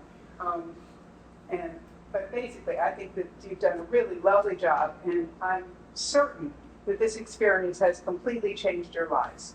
You're going to be wonderful citizens and vote every chance you get, and tell your families and all your friends that they've got to go out and vote, and probably tell them how to vote, because you probably will know more than anybody else what the issues are. But that also means that you, I hope, will contribute to the rest of us in a greater fashion than your vote, although, as you've indicated, voting is really a very powerful right that you have, by considering joining a legislature or state or local governments, not just in the legislature, but as bureaucrats and all kinds of people. We need your minds to take care of us in the future, and you've done just such a wonderful job. I feel a whole lot better when I'm sitting in my rocking chair in the nursing home, knowing that you've all taken care of, you're in charge and you take care of us. Because you certainly know more than anybody in my law school constitutional law class knew. So congratulations to yourselves. You should be very proud of what you've just accomplished. Thank you. Okay, so let's talk more a little bit. Since we have a 3 more hours, you said? Yeah. If we had a little more time, I want to ask you one question about, you made a nice list of things here, all relevant to the question. But somewhere in you snuck in question the Constitution, somebody was questioning the Constitution's relevance. We did a whole new seminar on that one. That made me stop and think about what it is we're doing here with these experimental practices happening in the States. And you also said something that tripped my trigger we could talk about. As you talked about the evolution of government, and what popped into my head was Scalia. He's an original intent person. What he'd be saying, hey, we aren't going to evolve. Read the word. They're right there. Don't change anything through evolution. Do what they told you to do right from the start.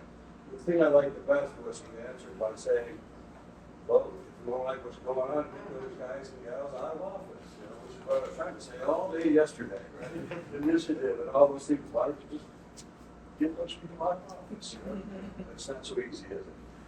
You did a great job. Congratulations. So I guess on the point of being a future leader, I was just thinking about this.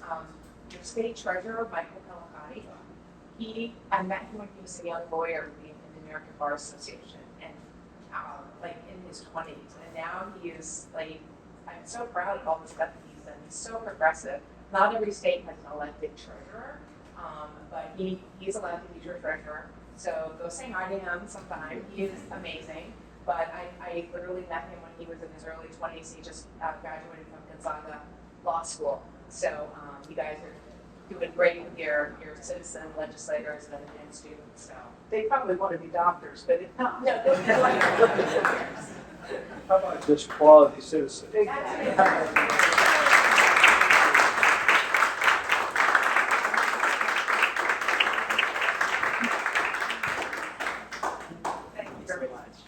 I'm Augustus Chin. I'm a municipal judge from the state of Utah. My name is Britt Kremeyer, and I'm a We the People alum from Las Vegas, Nevada. I am a public defender in the great state of Washington. And good evening. My name is Alan Broadman.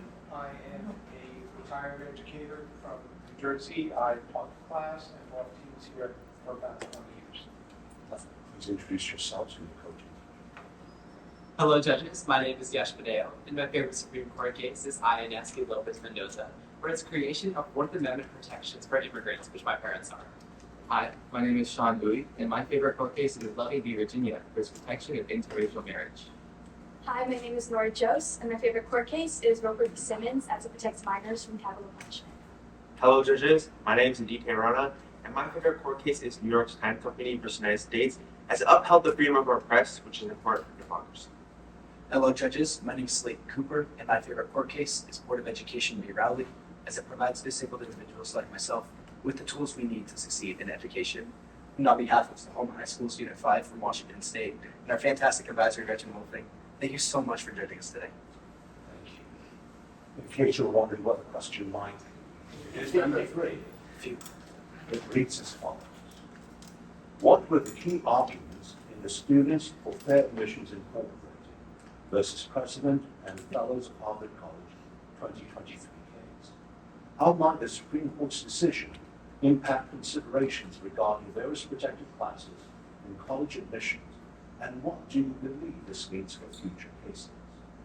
How did the court consider and apply past decisions such as Brown v. Board of Education 1954 and Grutter v. Waldenshire 2003 in reaching its conclusion? Under what circumstances, if any, is it appropriate for the U.S. Supreme Court to overrule its precedents? You may proceed. The authors of that notable instrument intended to include all men, but did not intend to declare all men equal in all respects. They did not mean to say all were equal in color, size, intellect, moral development, or social capacity. Abraham Lincoln.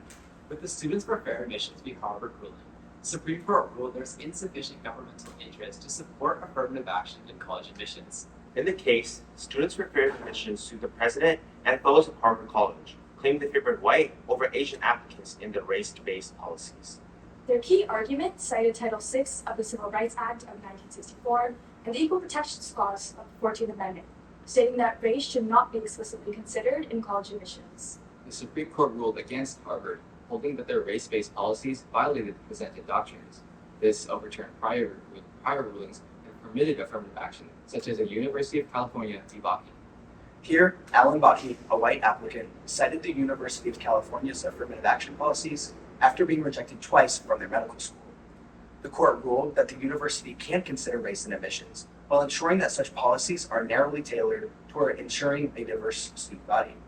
Bakke was overturned with the highest test of justification known as strict scrutiny, erasing the consideration of race in college admissions.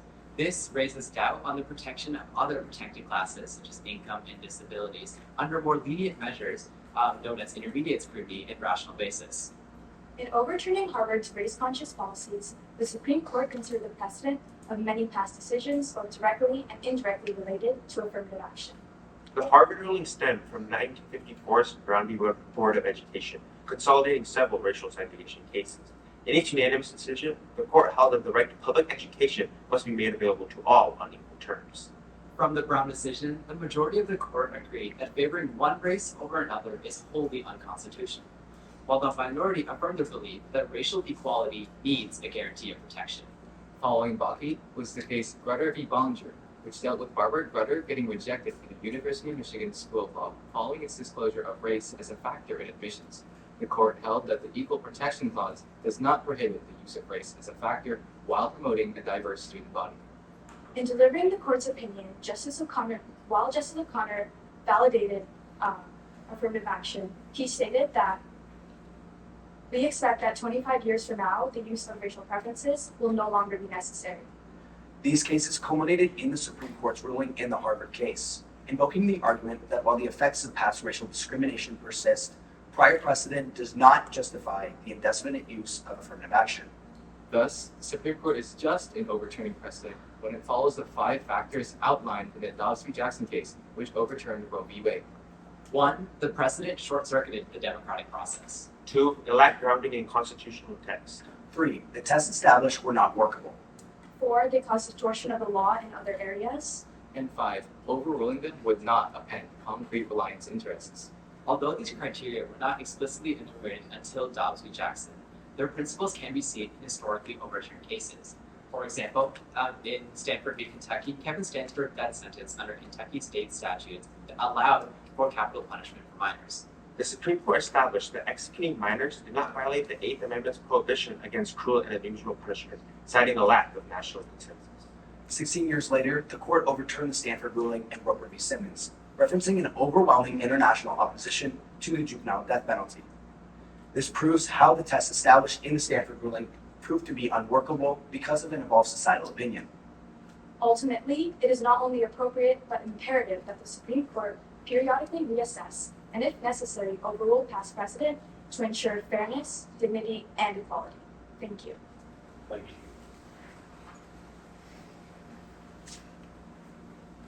Was the SFFA decision a solution in search of a problem? I personally agree with the dissent of Justice Jackson in the case of SFFA v. Harvard when she stated that it was simply unfortunate if the Equal Protection Clause actually called for this counterintuitive and a historical solution itself. So I believe that through this, that many people have seen the solution as a problem simply because the fact that it does not apply to the Equal Protection Clause of the 14th Amendment. Respectfully, I disagree with my colleague. The reality is that we do need affirmative action we do not need affirmative action today. According to Thomas Sowell, a professor in political science at the Hoover Institute at Stanford University, he conducted a research study that found that 80% of the African American students at Harvard University come from the top 0.5 income bracket in the United States. While I do agree with the decision in the Harvard case, I don't necessarily agree with the opinions. So in the case of Parents v. Seattle School District, Justice Roberts stated that the way to stop discriminating on the basis of race is to stop discriminating on the basis of race. And I think that Asian Americans have been disadvantaged by the implementation of affirmative action. We see when Harvard implemented the race-conscious policies, there was an 11.1% decrease in the rate of Asian enrollments. I feel like this is not the solution, but instead this is just a step that can lead to the solution of the problem. I feel like the solution to the problem is having a factor of socioeconomic status, because I feel like this is now the problem that we're facing as those with lower socioeconomic status have less resources leave them to go to these Ivy League schools as they don't have the money for tutors and other resources that can bring them to these harder colleges. I'm gonna switch gears. So I want to know, how do you rectify in Justice Roberts' footnote that it's okay for the military academies to use race as a factor in their admissions, but it's not okay for universities? Well, primarily, the reason for this is to leave room for potentially distinct interests, and this means that we need to allow for our military to be representative of our population. I spoke with my future commanding officer, Lieutenant Colonel Natasha Wagner, and she stated that she believes that having a diverse military that looks like you will increase morale and encourage more individuals to join the military. Additionally, the court decided that creating diversity in national security was of compelling governmental interest, whereas maintaining diversity was not.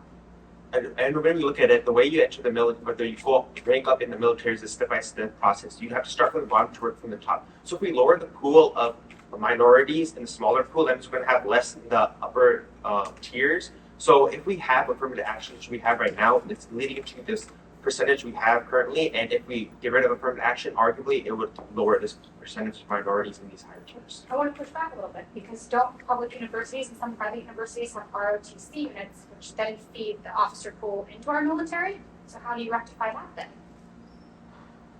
Yes, while many universities do have these ROTC programs, which feed these future officers of our next generation in the military, I believe that the military academies are a different level, because the military academies are specifically for higher ranking officers who will represent who will lead and represent for more individuals to join the military.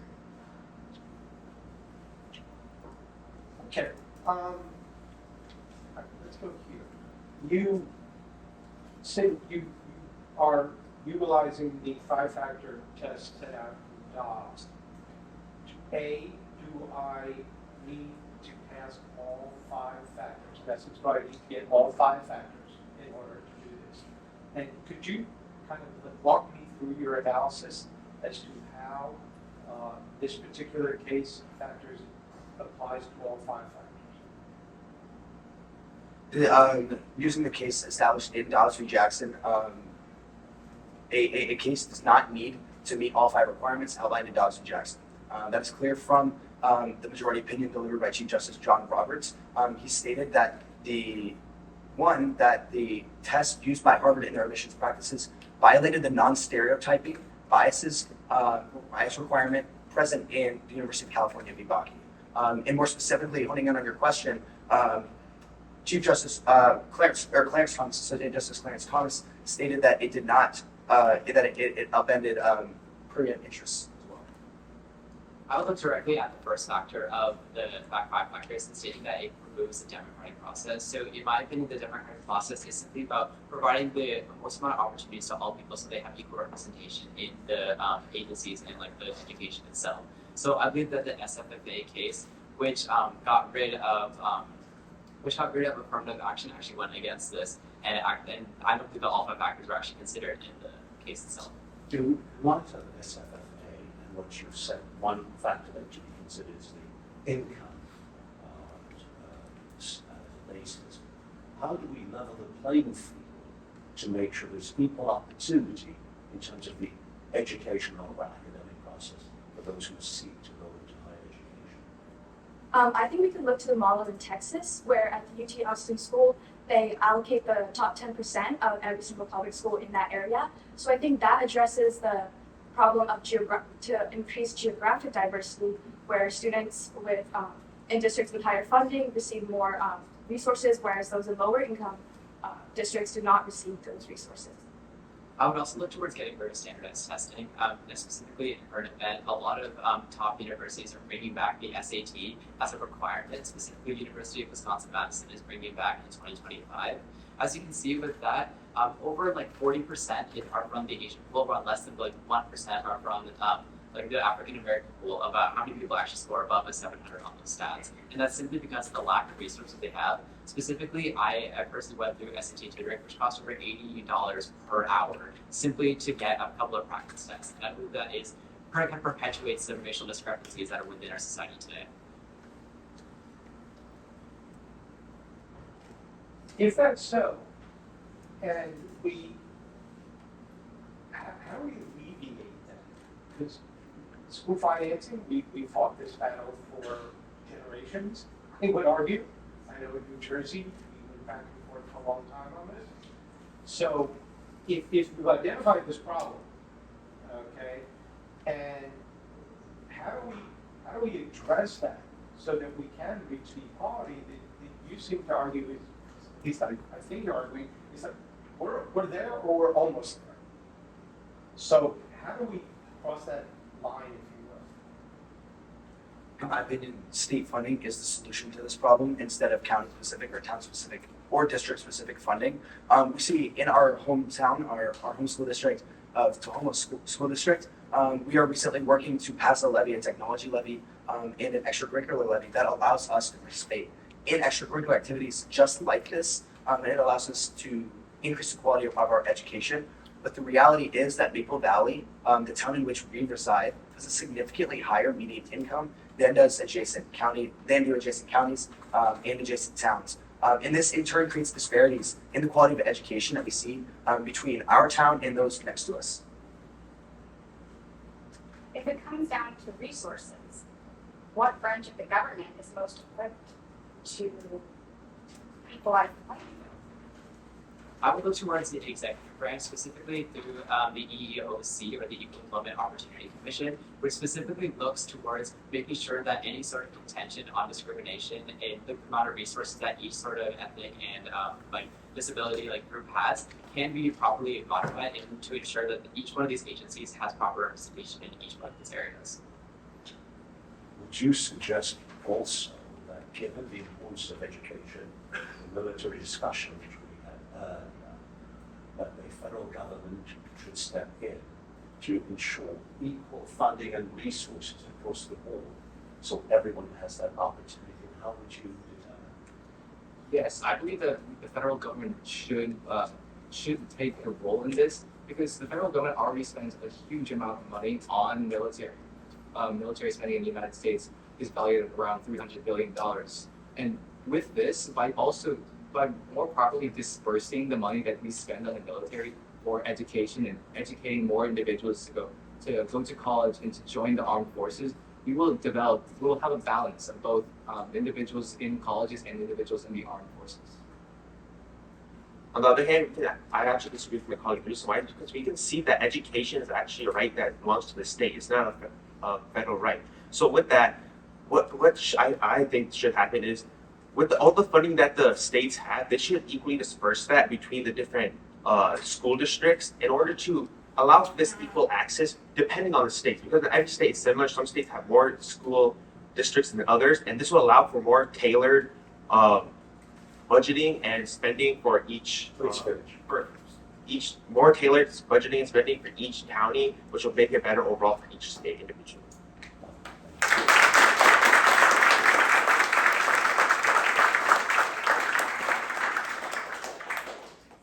Well done. I appreciate the opening testimonial, the approach that you took. It's the first time that I've heard the three standards addressed: strict, intermediate, rational basis, which was impressive that you would take that route and use that as a basis in arguing with SAFA having focused exclusively on the strict scrutiny guys. I appreciate some of the examples and the history you provided, as well as your own local personal example information. Certainly the playing field has yet to be equal. To achieve true equity is yet to be seen.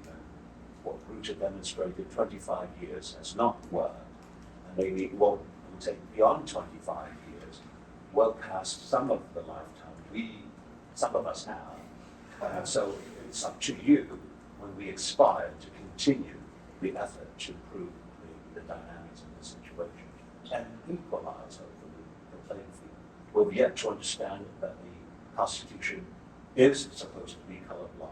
It's not been realized in centuries, and it's yet to even be realized at this time. So thank you for an engaging discussion. This is obviously an awfully difficult subject beyond the general difficulty I always had discussing this with my students, let's call it a personal nature, about whether this was fair or unfair to them. But even beyond that, you grappled, I think, very nicely with how do we deal with this within a society? And again, I would highlight and agree, it's the first time we've heard the setting out of the different levels of scrutiny.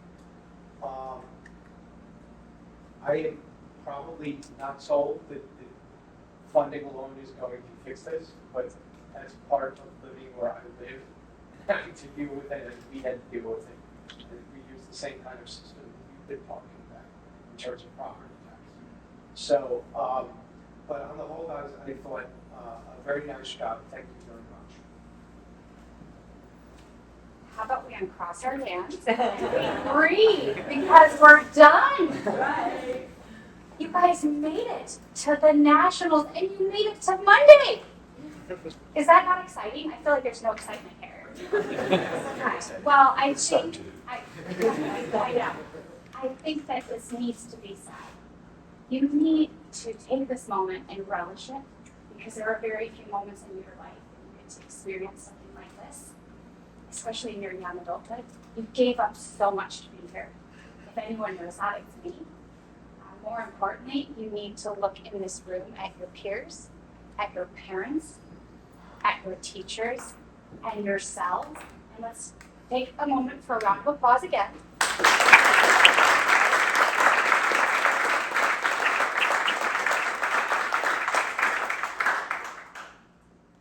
I appreciate that you acknowledge your own privilege.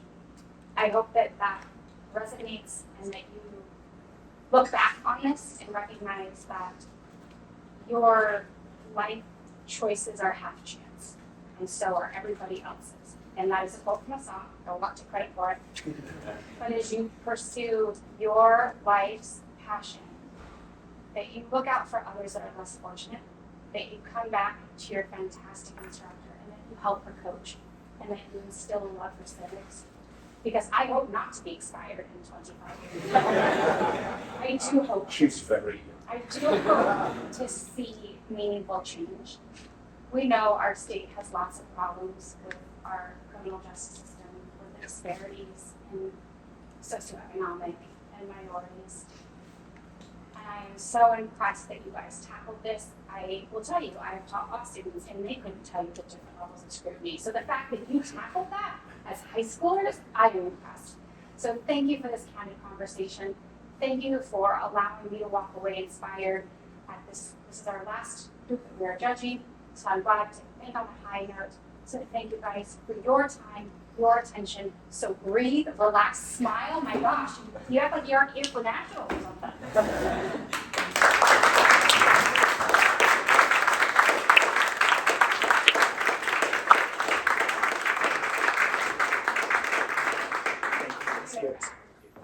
Hi, I'm Meg Hubeck. I'm from the University of Virginia, the Center for Politics. I direct the Youth Leadership Initiative, and I'm a former teacher. My name is Mike Williams. I teach at the University of San Diego, and I am a Cal alum. My name is Beth Bradley. I work for American Institute of Research. I'm an educational consultant there. I live in Wisconsin. And I taught this program for 15 years. So and you are, and I'm on the board of directors for the Center for Civic Education. So you can see the result here of our work. So I'm very excited. Please introduce yourself. Ni hao. My name is Iris, and my parents are Chinese immigrants. 안녕하세요. I'm Yujay, and my parents are Korean immigrants. Namaskaram. My name is Rika, and my parents are South Indian immigrants. Namaste. My name is Nandini, and my parents are North Indian immigrants. Hello, judges. My name is Logan. My family comes from Ireland. On behalf of Tahoma High School, the great state of Washington, Unit 6, and our fantastic advisor, Gretchen Wolfing, it's my pleasure to thank you for judging us. Thank you. All right. We're going to do question one. Alexis de Tocqueville once wrote that voluntary associations have been utilized more effectively in America than anywhere else in the world. Do you agree or disagree with 3.1? How have voluntary associations transformed over time in terms of their purposes, structures, and societal rules? To what extent do voluntary associations contribute positively or pose challenges to the health of the political system in the United States today? You may begin. A nation is formed by the willingness of each of us to share the responsibility in upholding the common good. Former United States Representative Barbara Jordan. We agree with de Tocqueville that voluntary associations have been utilized more effectively in America than anywhere else in the world, due to the principle of enlightened self-interest that de Tocqueville observed in the Jacksonian era of America. To de Tocqueville, enlightened self-interest was Americans' willingness to make small sacrifices to aid the common good, because they knew the value of a close community. Selfless actions, de Tocqueville claimed, gave citizens a sense of honor that they valued over private interests, motivating them to get involved within their communities. Furthermore, de Tocqueville observed the absence of social classes in America, particularly that the divine authority of kings had been placed in the hands of the people. Equality of condition fostered mutual respect among citizens, promoting democratic ideals and encouraging them to form associations. Compared to Napoleonic Europe, which had authoritarian governments and therefore discouraged the idea of citizen engagement, Jacksonian America emphasized democratic ideals, resulting in the prevalence of voluntary associations that de Tocqueville saw. American voluntary associations have transformed substantially over time, reaching beyond those observed by de Tocqueville to voluntary associations today. Their shift in purpose, structure, and societal role has primarily been in scale as they adapt to address larger issues. In the Jacksonian and early colonial era, voluntary associations were small, with strict membership requirements and singular goals. For example, the Junto, founded by Benjamin Franklin, was an association consisting of exemplary scholars in Philadelphia. Having only 12 members, the group had a sole purpose: hosting debate on moral and philosophical questions while fostering civil discourse. The small size kept the structure informal, while its limited role, with singular purpose gave it a limited role in society. A sharp contrast to the Junto can be seen with the National Association for the Advancement of Colored People, or the NAACP. While in 1832 de Tocqueville witnessed equality of conditions as being solely for white men, the NAACP is a modern association that focuses on advancing civil rights for minority Americans.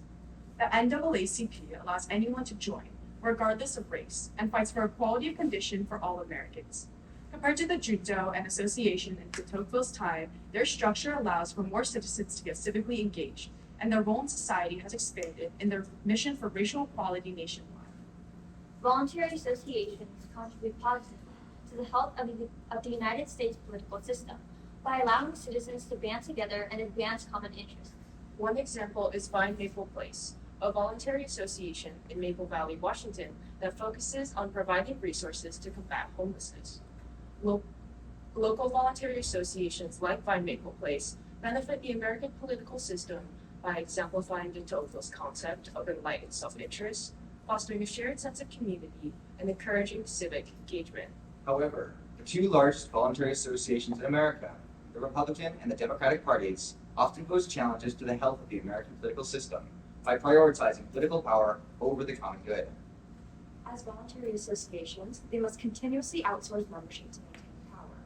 This was seen in the 1964 election, where the Republican Party targeted Southern white voters by appealing to their racial biases. This is just one example of the ongoing struggle between both parties to recruit members, even at the cost of a stable political system.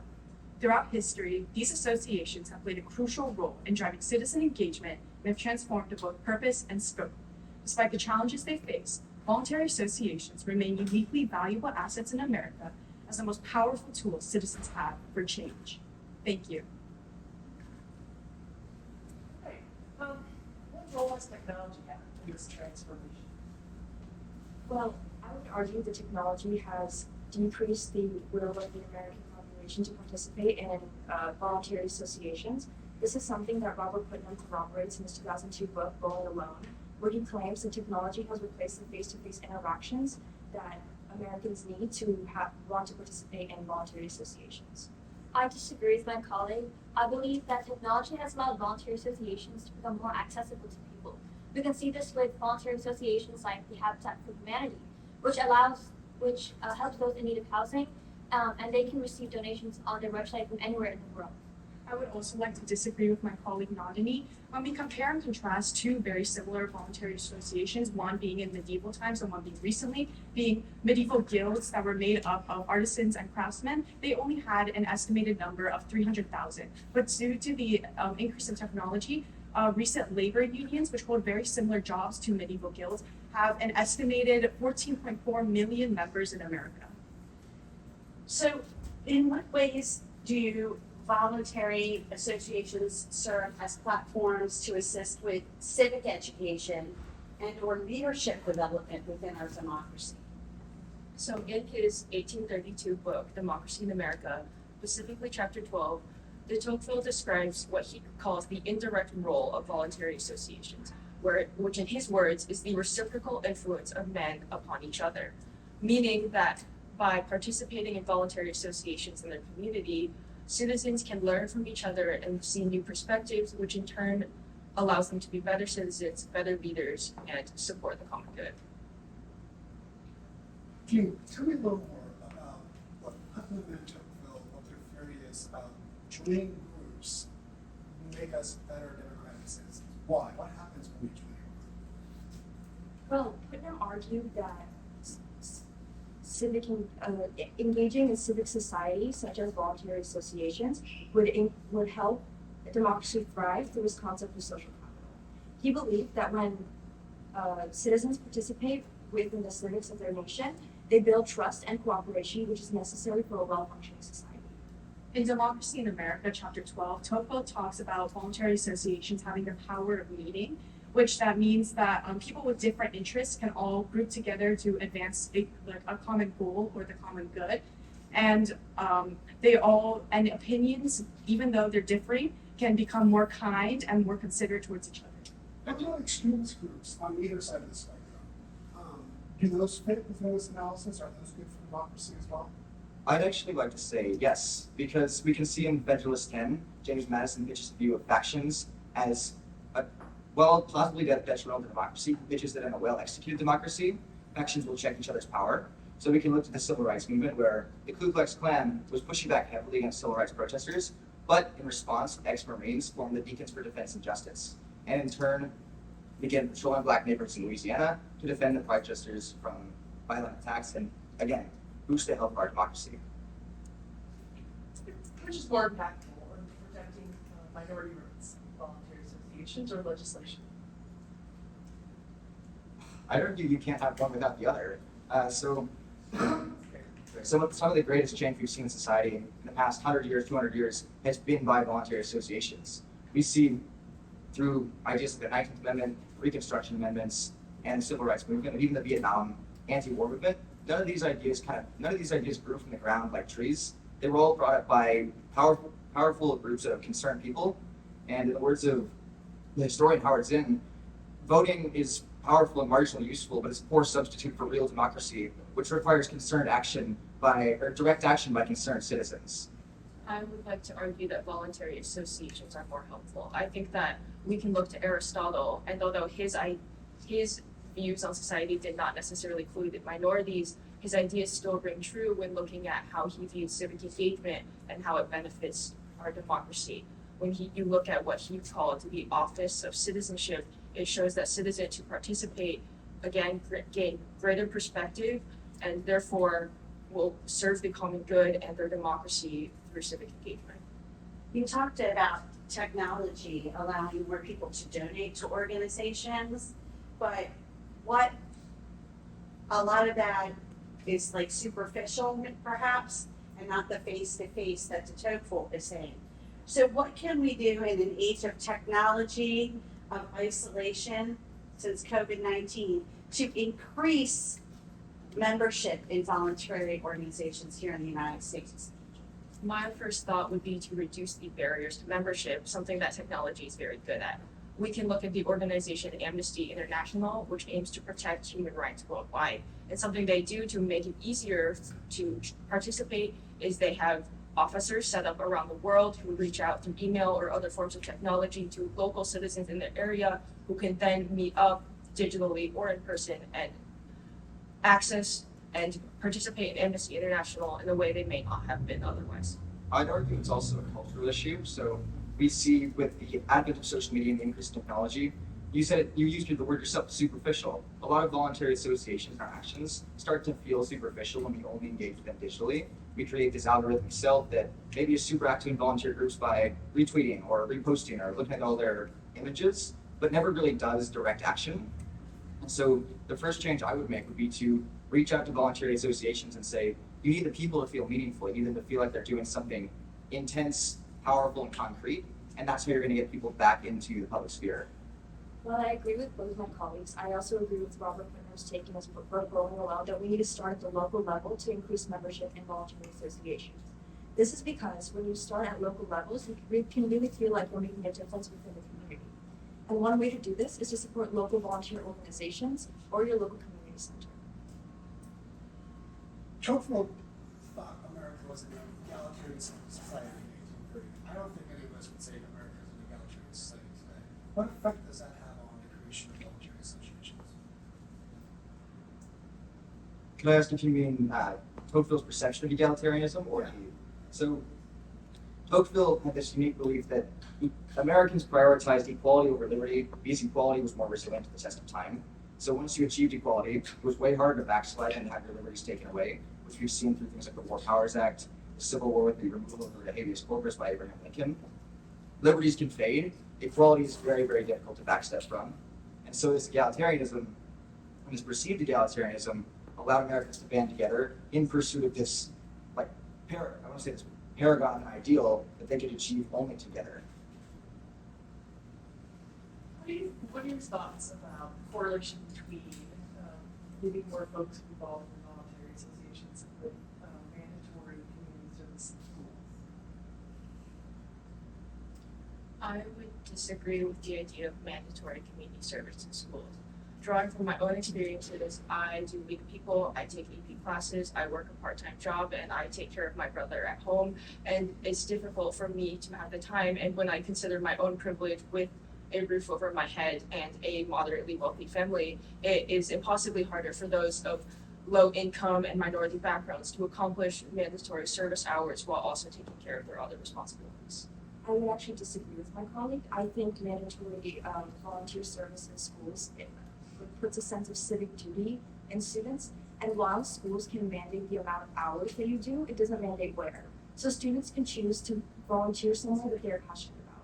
Personally, I volunteer at our local community center and transit bingo for seniors who don't speak English because I'm very passionate about helping people succeed. Like helping immigrants succeed in America because 10 years ago my parents were in the same position. I disagree with my colleague. You could say that the word volunteer is derived from the Latin word voluntarius, which means willing or one's choice. Therefore, if we make community service mandatory in schools, we're taking away that fundamental aspect of volunteering, and in my opinion, validate. What about, actually you said people don't have time to volunteer. What changes do you think we can make in the way our democracy works so that people are more likely to join voluntary organizations? I think this goes back to technology, as we discussed earlier. We can look at organizations like the Jewish Voice for Peace, who do demonstrations and use social media platforms like Instagram to organize these demonstrations, which first of all gives access to people who may not be able to attend meetings in person, but also allows people to help online rather than in person. Additionally, and while this may sound a little outlandish, we can improve public transportation and increase the number of public forums present in our society. So we can go build libraries, or increase the bus system or the train system in America, so that minorities or low-income individuals who may not have the same privileges of a car or a bicycle or even able-bodied can more easily get to these voluntary associations and participate in them and feel like meaningful participants in a democratic society. That's great.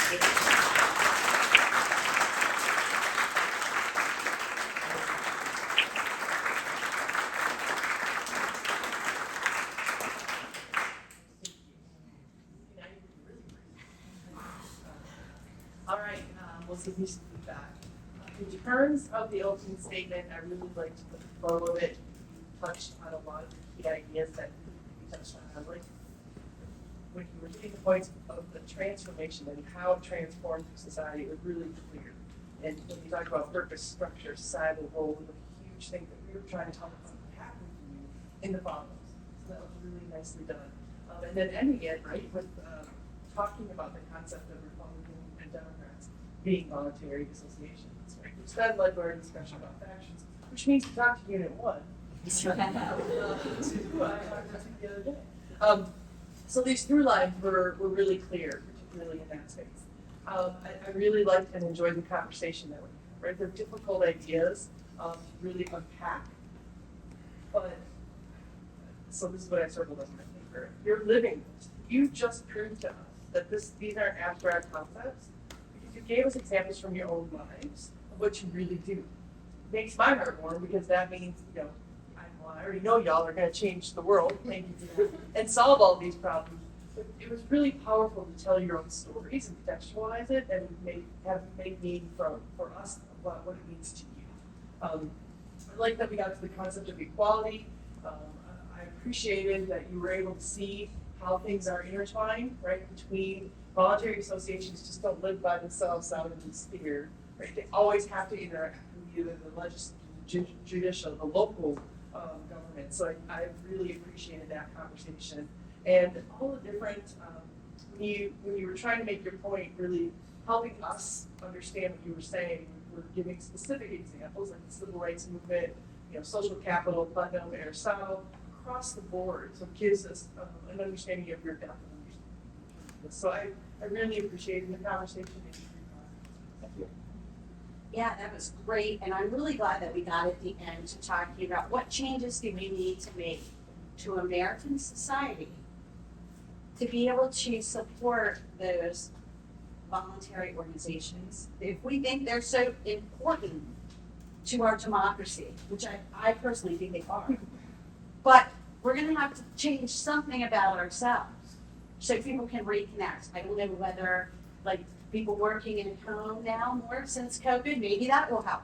Maybe not working a 50-hour week, maybe only working a 40-hour week or a 35-hour week, and giving people a chance to leave work early so they can attend these. I don't know.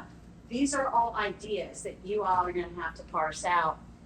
Please change our society. I think we work too hard as Americans, and we don't give enough time for civic life. So you are right on par with that. Reducing barriers so that people can participate, really, really important. So that it's not just one class of people that's involved in all the volunteering. Everyone working together. Because that's what you said at the beginning, a shared responsibility to uphold the common good. So everyone has to buy into it. Yeah, I agree with all of that. That was a really nice conversation. And it really was a conversation that I wish we had more of at the university level. You should feel really proud of yourselves, just about not only what you know, but your ability to like articulate it and come up with stuff on your feet. I'll say something more about that here at the end, but it was very well done. I agree with the opening statements. I really liked some of your comments during our question and answer, defending extremist groups as being good for democracy, having the KKK example. I thought that was well done. I thought the public transportation was a good point. Lots of those sort of gems throughout that I learned a lot from this. I also really liked the lived experience, like how the time issue that's already been brought up. And I would encourage you, now that you're, like think about how you're going to do this the rest of your life in your communities, right? When you're having difficult conversations with people, I think sharing in a way about your lived experience, about what you make time for, how you do it, I think that's a real powerful way just to have a conversation. It's way more powerful than saying, Putnam says, right? No one's going to care what Putnam says. They should, but they're not. Sorry, yeah. Yeah. Just a couple things for you to think about, because I do hope you keep thinking about this as you move forward. Putnam has this idea that there's this magic that happens in our groups when we get together, but the magic kind of, he thinks, depends upon the relationships within the groups themselves. Like, are those relationships equal, or are they more hierarchical, right? you can imagine you're going to move through your life and you're going to be involved in different associations. And you should just think about that. If you're in an association and it's not going the way you want, maybe it's because the relationships within the organization need to be done. So I think about that. And also this idea of egalitarianism. I think it's okay to take Tocqueville a little bit to task in terms of we weren't as egalitarian as you said we were, right? And also, but at the time there was access to land. There was more people had more time and access to resources. And today, as already been brought up, one of the major issues you're all going to deal with is that you're going to find you're going to have less and less time to dedicate to things like this. And that's an issue that's beyond what you can fix tomorrow, but it's something we should keep in mind so you can kind of cultivate your life the way you like. Overall, this is a really great conversation. Thank you so much.